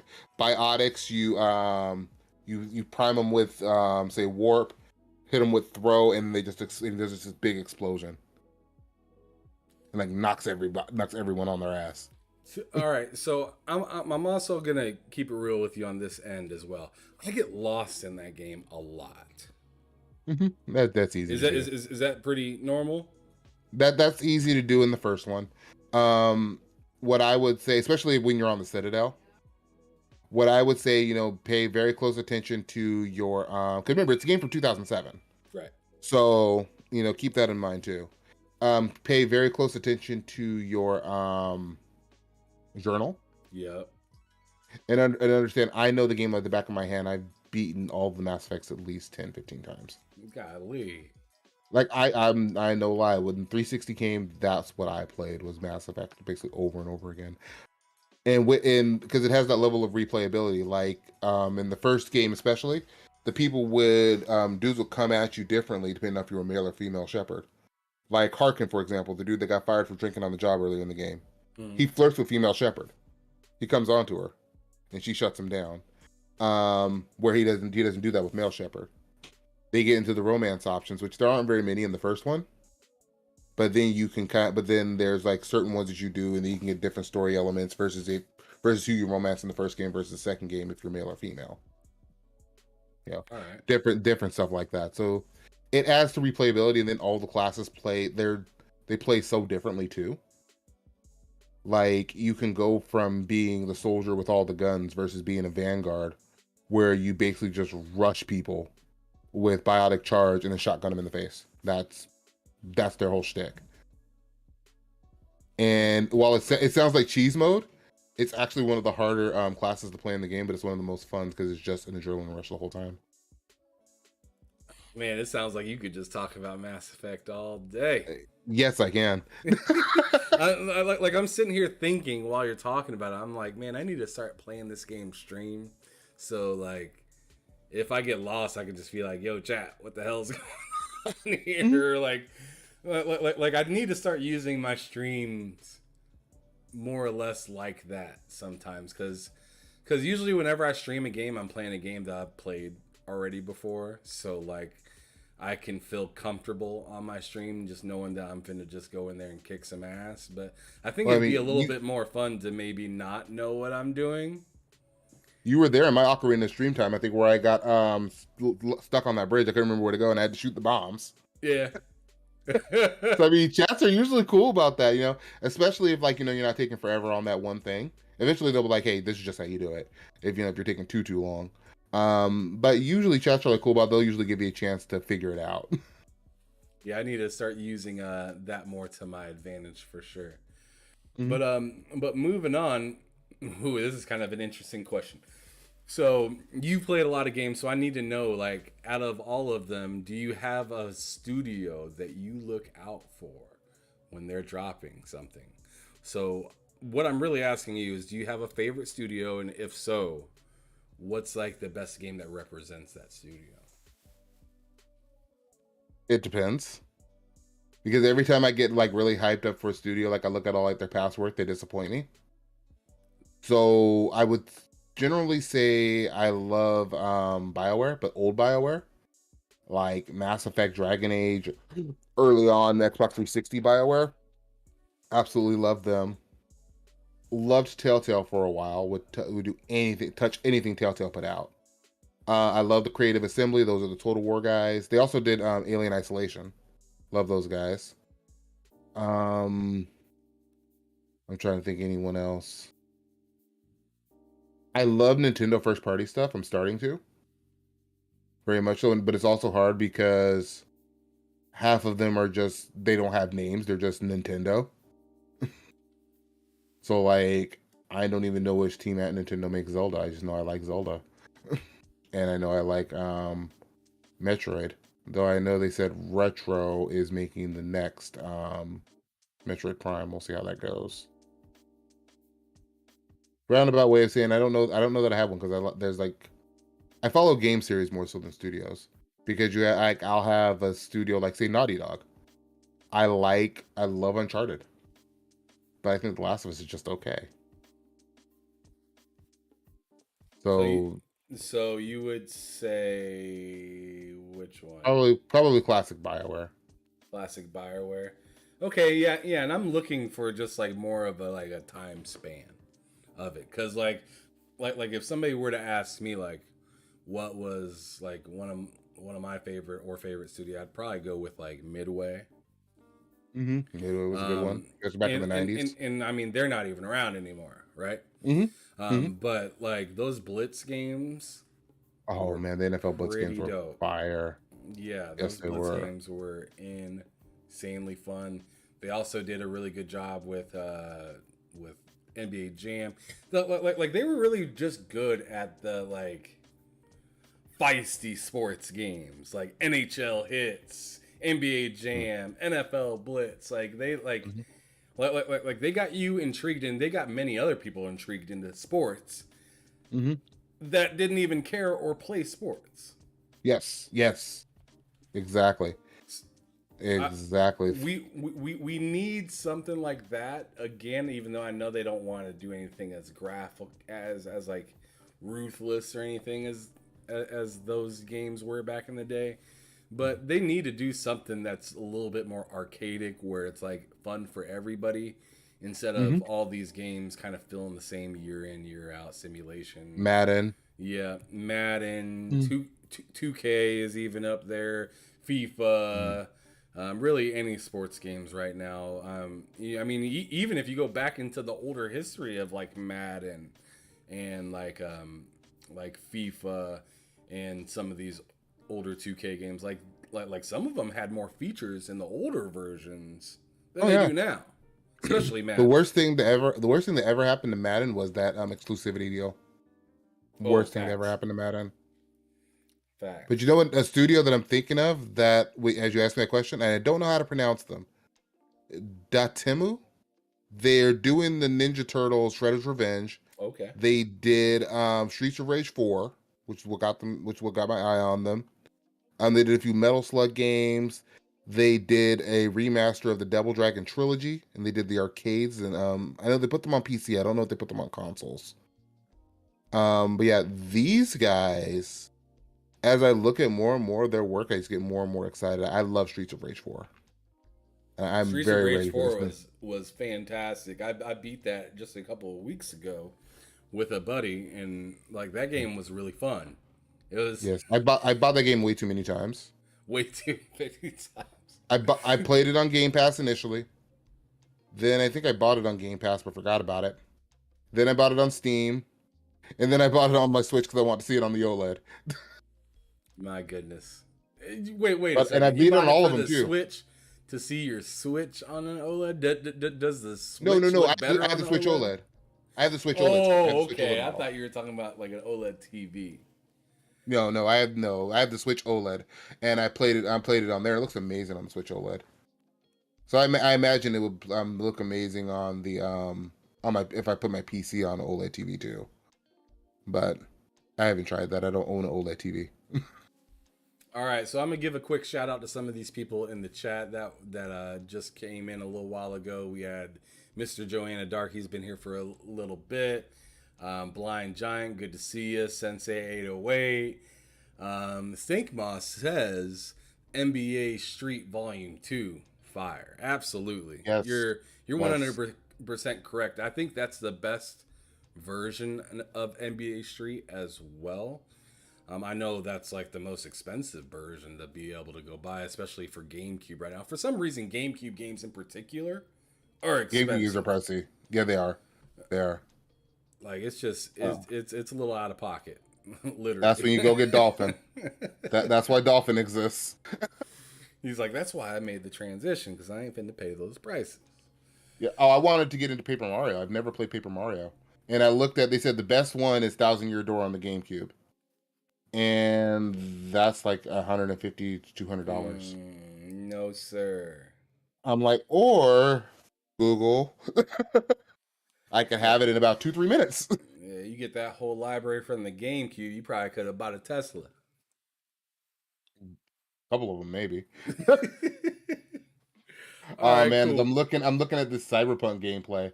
I almost said Cyberpunk because there's such a good game in there. It's a What made you shame not say it then? because of how busted it was.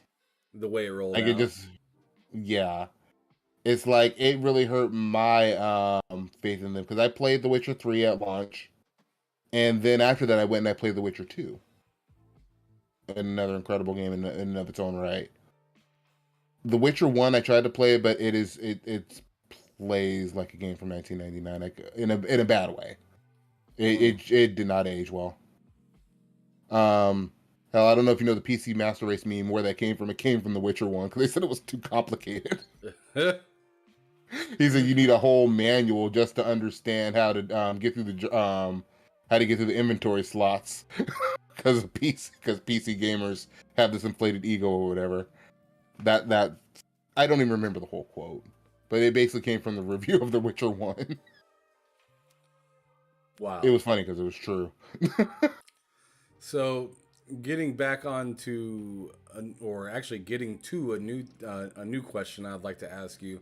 So, Mhm. within all of these games that you've played in the past, I want you to bring two to current time, and let's say they get a remaster or a remake. What two games would you like to bring forward? The original Mortal Kombat, Ooh. More characters, though, right? of course, and the original Zelda. Wow, that's reaching way back there. Same style. No, I want them to do it like in the style. Did you see the when they remade Link's Awakening? Okay. Make it in that style.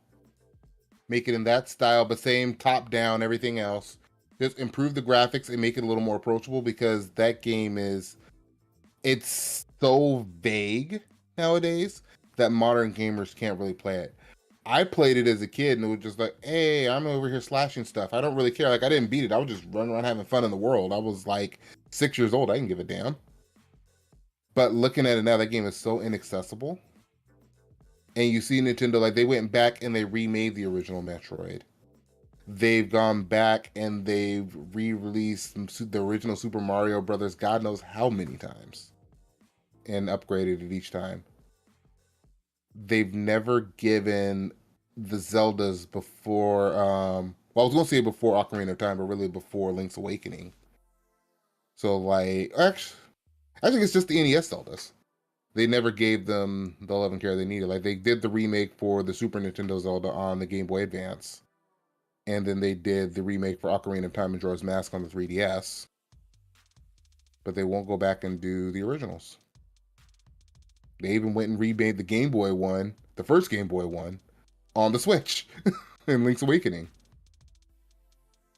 I don't know why they won't. Is it not any more digestible if you were to play it through emulation? Or is it just the No, or is it just like it's the the style of the game that was made is the issue? it's the it's super easy to get lost in even if you know the game. It's like, and remember, because Zelda is just a game of dungeons, getting to dungeons. You have to know what pixel on what part of the map exactly, with no indication or whatever, to burn this random bush at this random point in time to get to the next dungeon you need to beat the next stage, and you need the tool from that dungeon to beat the next dungeon. Mm. So Yeah, it it's sounds a little cryptic. confusing. It is insanely cryptic. The first two Zeldas both are.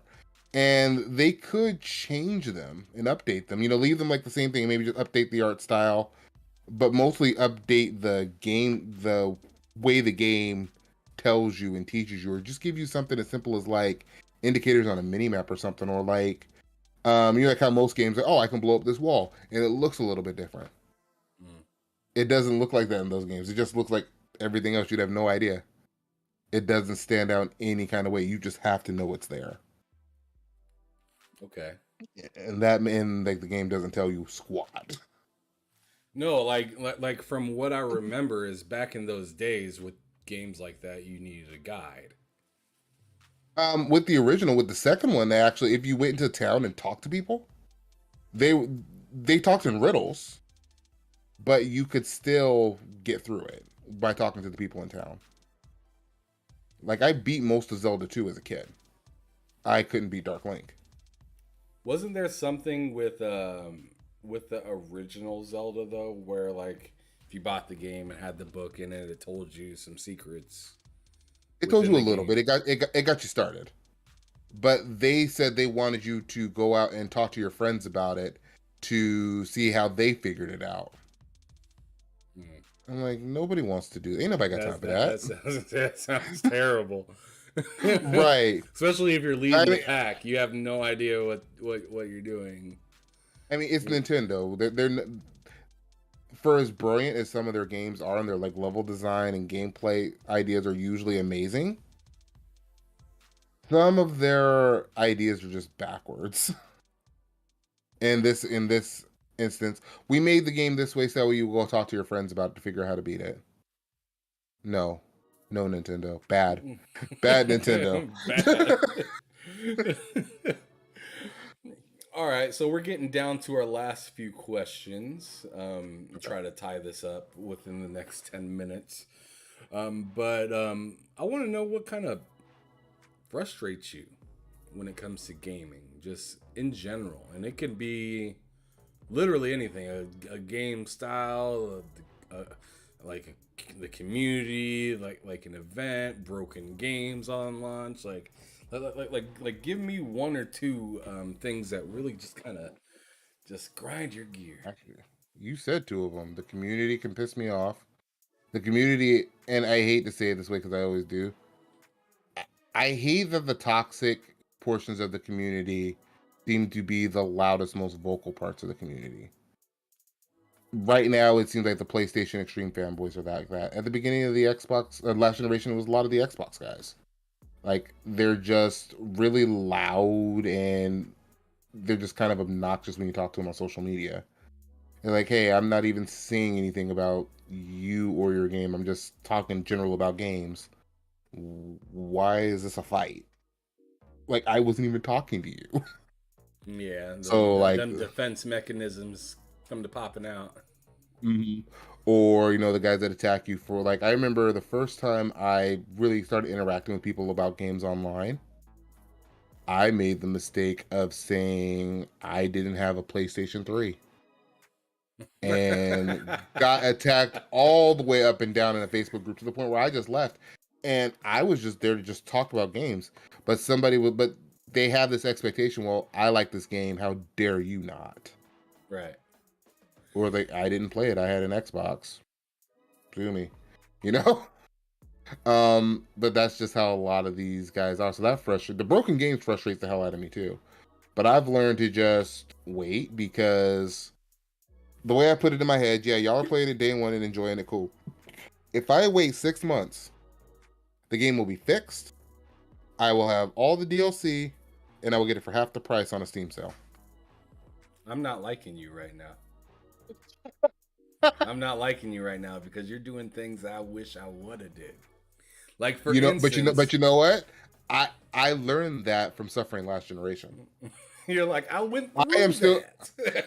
I am still traumatized by Master Chief Collection. Oh no, yeah, because that game In was Battlefield busted 4, yes, like you for like a understand how I year. went through it, and that's what I'm saying. So I understand like 7 years. Like I understand how I went through it back to back to back. Master Chief Collection, or Battlefield 4, Master Chief Collection, and then Batman. That was all in about the same 12 months. Oof. So you're catching L after L after L. So understand why it's like you have a very hard time getting me to pre-order a game or buy on day one, unless you're somebody that's earned my trust like Nintendo, because you almost never hear about Nintendo games being broken day one. Almost never. PlayStation depends on the game. Most of like Returnal was super broken, but The Last of Us 2 was pretty polished from what I understand. Mm. Day one. So it kind of depends. Xbox, No. like the only game I think that they released that wasn't broken day one was Psychonauts. And that game was freaking fantastic, though. Psychonauts 2 is so amazing. Yeah, I highly recommend anybody that's watching this, if you have not had a chance to play that game and you have Game Pass, or even if you don't have Game Pass, get that game. Go ahead and give it a try. It is a certified banger. I really enjoyed it. Mhm. The story is nuts, and it takes a twist at the end. Yeah. There's some pieces in that story that you won't see coming towards the end. It kind of flips the script on you a little bit. And if you can handle it, because again, it is a game from 2005. Play the original too. The original, actually, I played through that last summer too, getting ready for the Psychonauts 2. The original is excellent too, and it still holds up. It has some wonky issues on PC if you're playing it with the controller. Be mindful of that. Like the controller would just freak out of nowhere for whatever reason. But on Xbox, only real problem I have with it is in 4x3. But Yeah, if you can get smaller past, if you can screen. get past exactly where it's you can put it 16:9 on PC. That's the reason I played it on PC, because I had a Series S at the time. But if you can get past that, it's a phenomenal game that everyone should play. Yeah, that's the rough thing with Max Payne, because that's backwards compatible now. You play that on your new Series X, it's 4x3, and it is definitely interesting playing in that set space, because it feels like you're missing half of your TV. Well, you Yes. are literally kind of missing half of your TV. Um, Oh, I have an ultra wide PC monitor, so it's even worse. Like when I was playing Ocarina of Time, and keep in mind, I was playing on on the N64, so it's like I have a screen that's like this, but most games on my Xbox are like this, and the N64 games are like this. oh man, that sounds terrible. It's amazing for PC games. Like if you play like straight up PC games, it is incredible. I love that for like actual PC games. But if you're playing like PC ports and native PC games, but when you start playing with consoles on it, it can be rough. All right. Now I want to turn this question completely around, the opposite. I want you to tell me a couple of dream come trues within gaming. Like what would be something that would be like finally, you know? Mass Effect 5 is amazing and comes out soon. That's probably the first one that comes to mind. We end the console war. All right, all right. Sony So put so how do you Sony do put all your something damn like games on that? Steam. How do you end like so there's two sides of console war that I kind of see. There's like the super annoying like stop it for goodness sakes. But then there's Like, the come on, part you're of adults or children. right, but then again there's the part of me that understands like, like I have my favorite football team. I have my favorite basketball team. Like I feel like it's almost an impossible thing to ask for. Although I know this is part of the question and the answer is totally fine. But I want you to tell me like how would one kind of navigate ending something like that when everyone's always going to have their thing that they're favored, something that they like more than the other. Right. I also and I don't even see like what you're like the more positive aspect of you. I don't even see that as console warring. That's just like it's having a preference. And it's one thing. It's like you said, when you talk to your buddies and you have your favorite football team or your favorite basketball team, and you're just talking back and forth. You're talking junk or whatever. I'm from Seattle.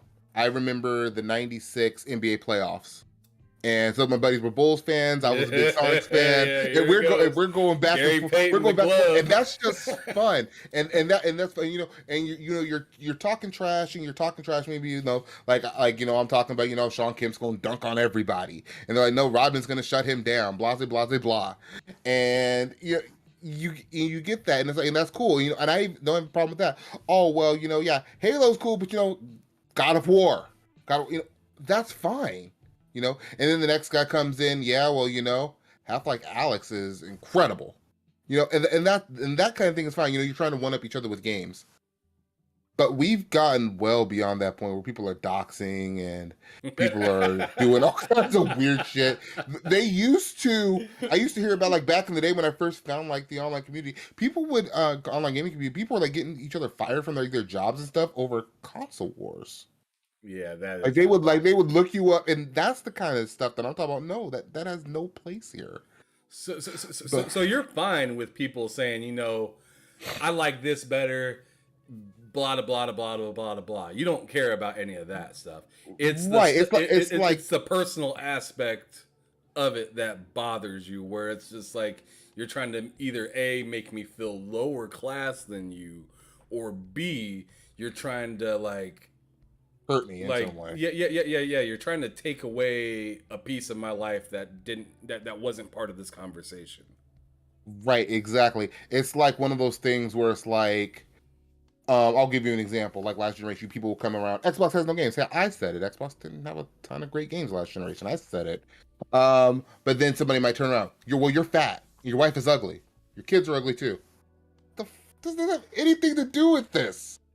Right. You know, it's those kinds of things where it's like you're just being nasty and hurtful, and that's just mean, and there's no reason for any of that kind of stuff. But you go back to like say like what they used to do like in the Genesis SNES days. Oh yeah, I have blast processing.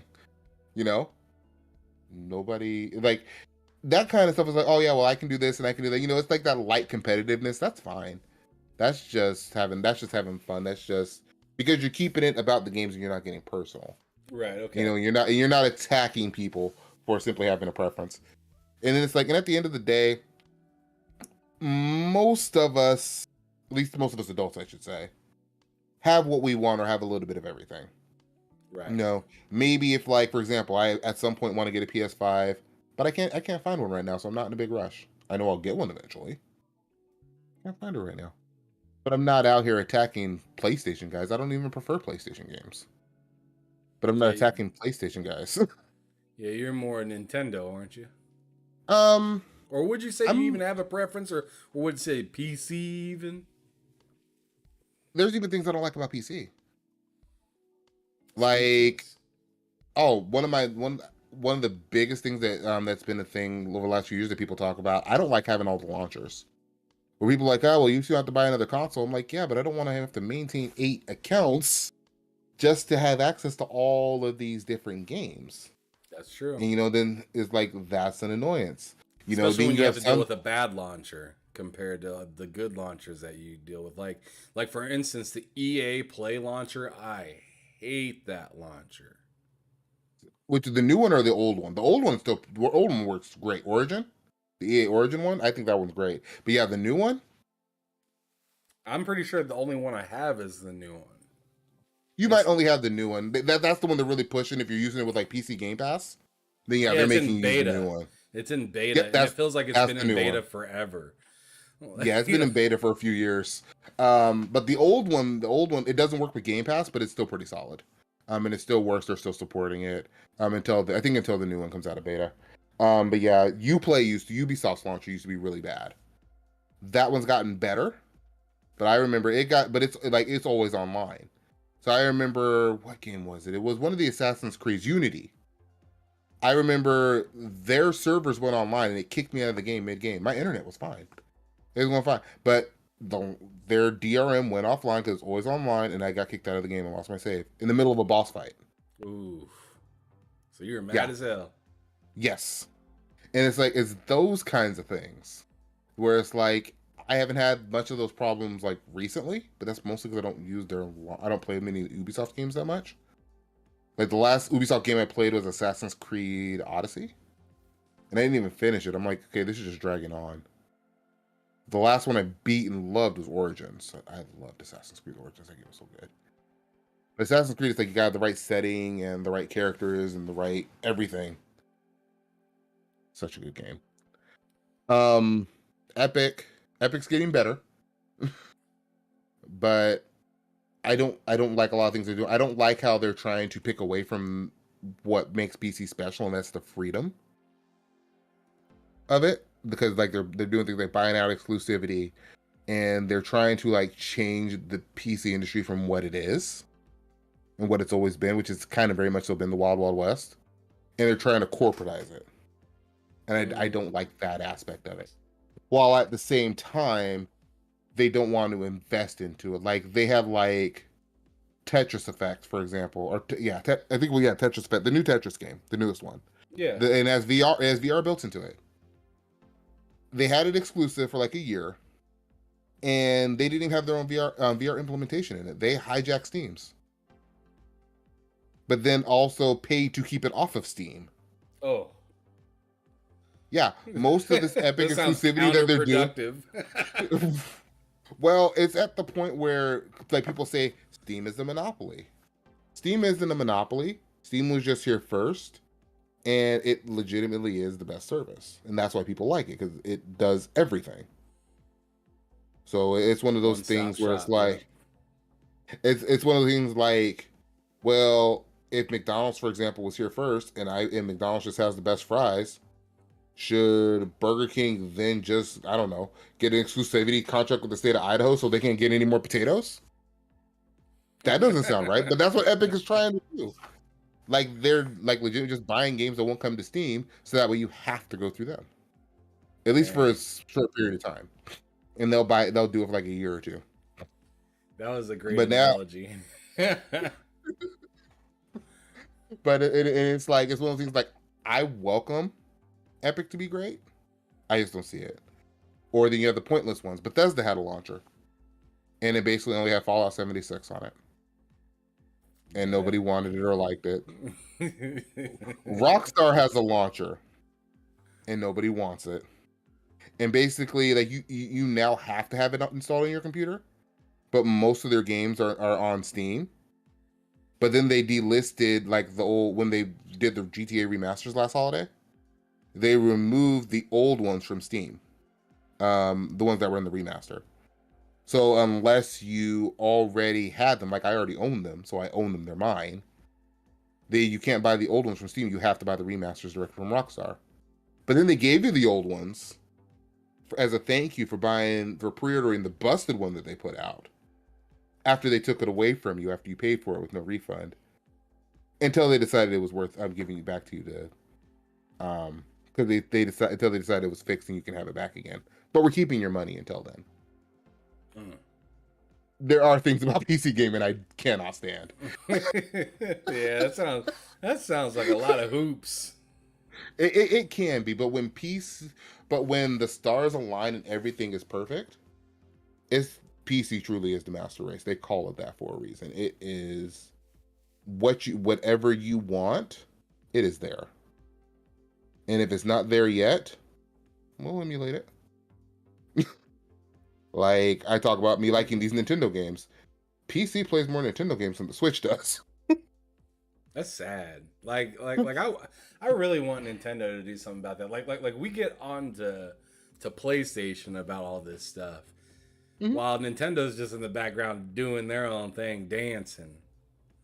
Truthfully, now that I'm thinking about it, I think PC might play more PlayStation games than the PlayStation 5 too. Well, you can emulate the 1, 2, and the 3. The 3 isn't all the way there, but it's there enough where most of the library's there. A lot of outside of, of course, the PlayStation 4 exclusives, which are already mostly native PC ports, like all the multi-plat and stuff. Once they start putting all the exclusives there will be a point where PC plays more PlayStation games than the PlayStation 5. You know, I mean, I honestly wouldn't even be surprised that if it already does, especially since, you know, the backwards compatibility for the PlayStation 5 isn't anything but the 4. Yeah, it is a joke. It's not good, but they're working on it, so we'll see. But it took so much yelling for them to want to do it, because they were ready to leave in the past. Remember, we you know, we believe in generations and all that stuff like that. So they were ready to move past, and it wasn't until you got an uproar from the community saying, you know, look at what the other team is doing. Why can't we be doing that? I'm gonna throw this gem out there, because I think PlayStation has an incredible back catalog of games. You make PlayStation 1 and 2 native backward compatible, figure out the damn PlayStation 3, and this generation is over. You think so?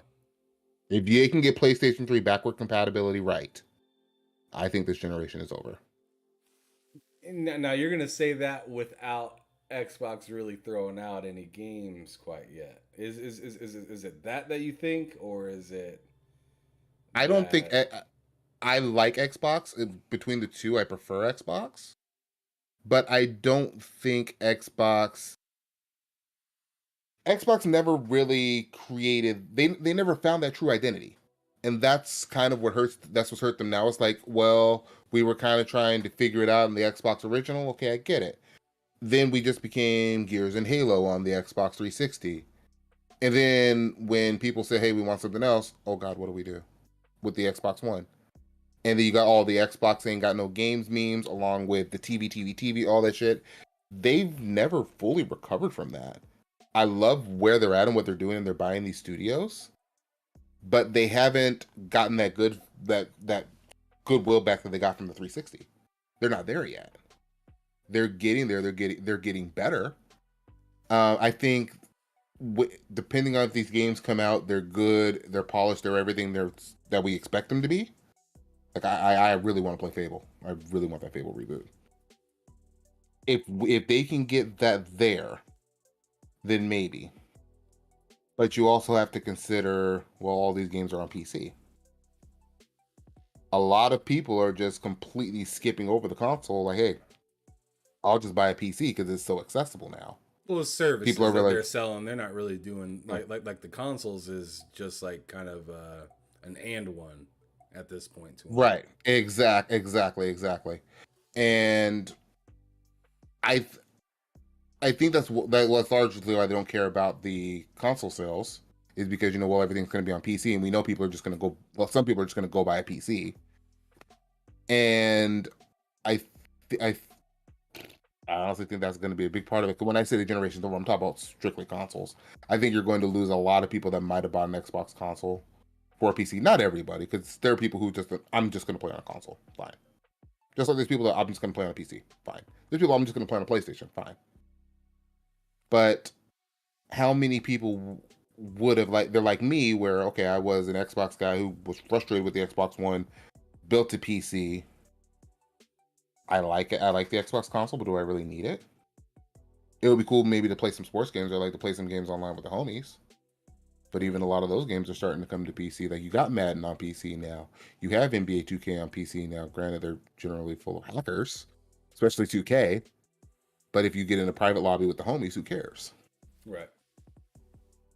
Yeah, I So really like I, I like the idea that Xbox has with the PC though. Like you might I as love it. well. You might as well. I mean, you see PlayStation right now, they're kind of like scrambling to get to the PC, where Xbox is just like, we already recognize that as another console. Xbox, they fumbled that because they should have never stopped that. A lot of those Xbox original games were on PC, Yep. but they didn't. It's when they got to the 360, they tried to sell Xbox Live. PC gamers weren't going for it. On, like, no, we're not paying for online. Like, we've never had to. We've had it since the 90s. Like, you're the new Jack. Why are we doing this? It was different on console. It was different when you sold it on a console, because nobody ever saw that. It was revolutionary on consoles, but not on PC. It had been there for a while and it was always free. Why am I paying you now for this? And this much? People rejected it. They're like, we'll just go play something else. And on top of that, it was like, and it was only for Xbox games, only for Halo 2 and like the original Gears. And when they saw that, they abandoned PC. Well, you see what they They did could. now. Now Mhm. it's strictly a game service and not so much trying to Mhm. get you online, because they already mentioned this. What was it, around this time last year? Like, yo, We ain't like doing we that because under. we can't sell it. I'm sorry. What was that? We're not gonna. The fact that we're never gonna charge PC players for online because they won't Right. pay Like for it. they came out and straight up said, and they even said for a lot of these free games, you know, because these free games you had to have, live to even Hmm. play online. So like Rocket Hmm. League and stuff like that. Hmm. And you still have to have that on PlayStation, where in the Xbox they took that off, so you don't actually have to have a paid membership to Free play games on online. PlayStation, you don't. They've never done the free games on paid on PlayStation. I had It- to get you did? PlayStation Plus to play Rocket League on my That, PlayStation because it wouldn't that let me otherwise. that's not a free to play game though. It, That's a it $20 is game. a free. It is a free to play Is it? game. Oh, it's free to play now. That's right. I paid $20 for Yeah, it yeah, now. yeah. It was $30 before. It was like $25, $30 before, but then it became a free to play game. That's And right. When Epic bought them, they made it free to play. That's right. right, and I still had and I was able to play it easily on my Xbox, but I had to get PlayStation Plus to play it. I wonder if they fix that, but Yeah, they need to fix that because that was their whole thing through the PS4 generation. It's like free to play games are free on PlayStation. right, yeah, it was all free and dandy until they got hacked, Mm. and then they started, yeah. Now you Mm-hmm. got to pay, and now I think PlayStation's kind of going in a different direction where it was really free and fairly accessible to now it's like a lot of things are locked behind a paywall, not just for customers but also for developers. Yes, yes. And while I think that is going to probably hurt PlayStation in the long run, because people are going to, because you already see it, like indie devs are saying they prefer PC and Nintendo. Indie devs fell in love with Nintendo on the Wii U, and the Switch is an amazing console for indies as well. In Nintendo doesn't give them a lot of hoops. At least that I don't know of a lot of hoops that indies have to go through on Nintendo.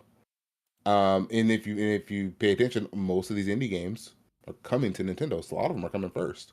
Like they'll come to PC and Nintendo, and then they'll come out to Xbox and PlayStation whenever they come out. Not all of them, but a lot of them. So it's going to be interesting. However, I think PlayStation it is the name of a generation. Like I'm an '80s baby. My generation, yeah, we were Nintendo. We were Nintendo, Sega all the way. These kids that were born say like 98, 99, they know PlayStation and Xbox. Right. PlayStation is their Nintendo. And so if I grew up with like a PlayStation 2, 3, 4, it's like, hey, and I've never experienced anything outside of that. Maybe I played a little bit of Nintendo or a little bit of PC or something. You and PlayStation's always had that bigger audience for that generation. If you give me PS3, am I not going to lose my mind? I think they would. I think it's a wrap if you get PS3 right. Yeah, we'll see because they got that Mhm. new team that they're working with now that's dealing with all backwards compatibility kind of stuff. So that'll be interesting. But we're running to our last question, which I ask everybody this at the end of the show. There's actually two things I'm going to ask you, but they'll go by fairly quick. The first one is, do you have any questions for me? Last episode, I was asked, why I got into content creating. The episode before that, it was like how I got into gaming or whatnot. Do you have any particular questions that you would like to ask me before we go to the end of the show? I'm going to ask you, what's your favorite game of all time? Wow. Favorite game of all time. I feel like I could say a different game each time I get asked this kind of question because there are so many great ones that I really enjoyed. I have a prediction. You have a prediction? Without knowing anything, just hearing what you used to say about about you being with Xbox for so long and you going back with the homies and sticking there. I'm throwing Combat Evolved out there. Oh I'm no! probably totally off base too. But I'm gonna say No, Combat Evolved is amazing. it was amazing, but it wasn't my favorite game of all time. If I were to say like a favorite game of all time, it'd probably be the game that I probably played the hell out of the most when I was younger, and it was NFL 2K5. Yes, I love it. I love it. That's probably my favorite game of all time. It's right up there in the special corner of my heart with Road Rash 2 and NCAA. Like I really enjoyed like the older NCAA football games too, like Race for Heisman. 2000 was a really good one with Those late the guy from 90s. Texas. Yeah, well, the thing that got me big into football games was my brother played football for the University of Notre Dame. Okay. So when he played football there, back in that time, we had a game called Game Breaker, I remember Game Breaker. Yeah, NCAA Game Breaker. And he was in that game, so I used to be able to play as him all the time. And then whenever he'd come back on break or something like that, he'd whoop my ass in that game real quick and just remind me that I'm not good enough yet. Oh man. Oh man, I still remember the time that I went over to his house and beat him at his own game, and it felt so damn good. And I'm sure you know what I'm talking about, those kind of feelings you get when you finally overcome somebody that's been just beating the brakes off of your ass for years. It's like, welcome to my house, bruh. Right. Oh no, my son had that feeling with me, beating me in Smash. It was funny. It's like I told you, I never got into Smash until Ultimate. Now he's been playing Smash since what was the one on the Wii? I can't remember the one on the Wii, but he's been like playing, like he would play it at his friend's house. He had like a little emulator on his phone that he was playing Smash with. So, and he would challenge me like he got into Injustice. Well, Injustice is basically Mortal Kombat. I played all them. I beat the brakes off him. He finally gets me onto Smash. Had me tapping out. I'm like, I submit you are the superior Smash player. There wasn't a bubble shield long enough to keep you from that L. Exactly. It was funny that like the trash talk that was coming. I'm like, you've been playing Smash for like what, 6, 7, maybe 10 years? I've been playing Smash for like 10 minutes. See, and that's when he was like, "Here comes the excuses. Here comes the excuses." Yep, exactly. He told me to cut the cap. I won. I'm taking my dub. Hoisting it. Hey, Blind Giant in the chat was, I'm guessing he's kind of asking you, if is the Dolphin emulator safe? Question mark. Yeah, Dolphin emulator is great. Dolphin emulator. What you don't usually, the emulators are usually fine. What gets people ROMs, in trouble is the ROMs. That's where you have to worry. But most of the ROM sites are pretty safe too. What I always tell people: make sure you have good antivirus, because like I run Malwarebytes, and there's a free version of it. It'll pop up if anything is wrong in the ROMs you download, but usually it's fine. I haven't bumped into too many problems. Some of my friends swear by Cool ROMs. That's a good site to get ROMs from. Yeah, and like I haven't bumped into too many problems at all. Okay. And Sensei said it was Smash Brawl that you were talking about Smash, for the Wii. Yes, Smash Brawl, yes. All right. Well, the last thing I'm going to ask you to do is just simply and elegantly describe gaming for me in just 3 words.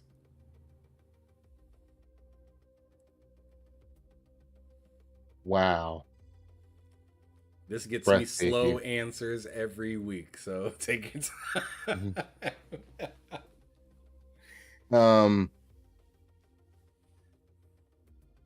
I don't know that I could do it in 3 words. You're asking me to do such a huge thing and make it so small. I would say breathtaking, exhilarating, home. Breathtaking, exhilarating, and home.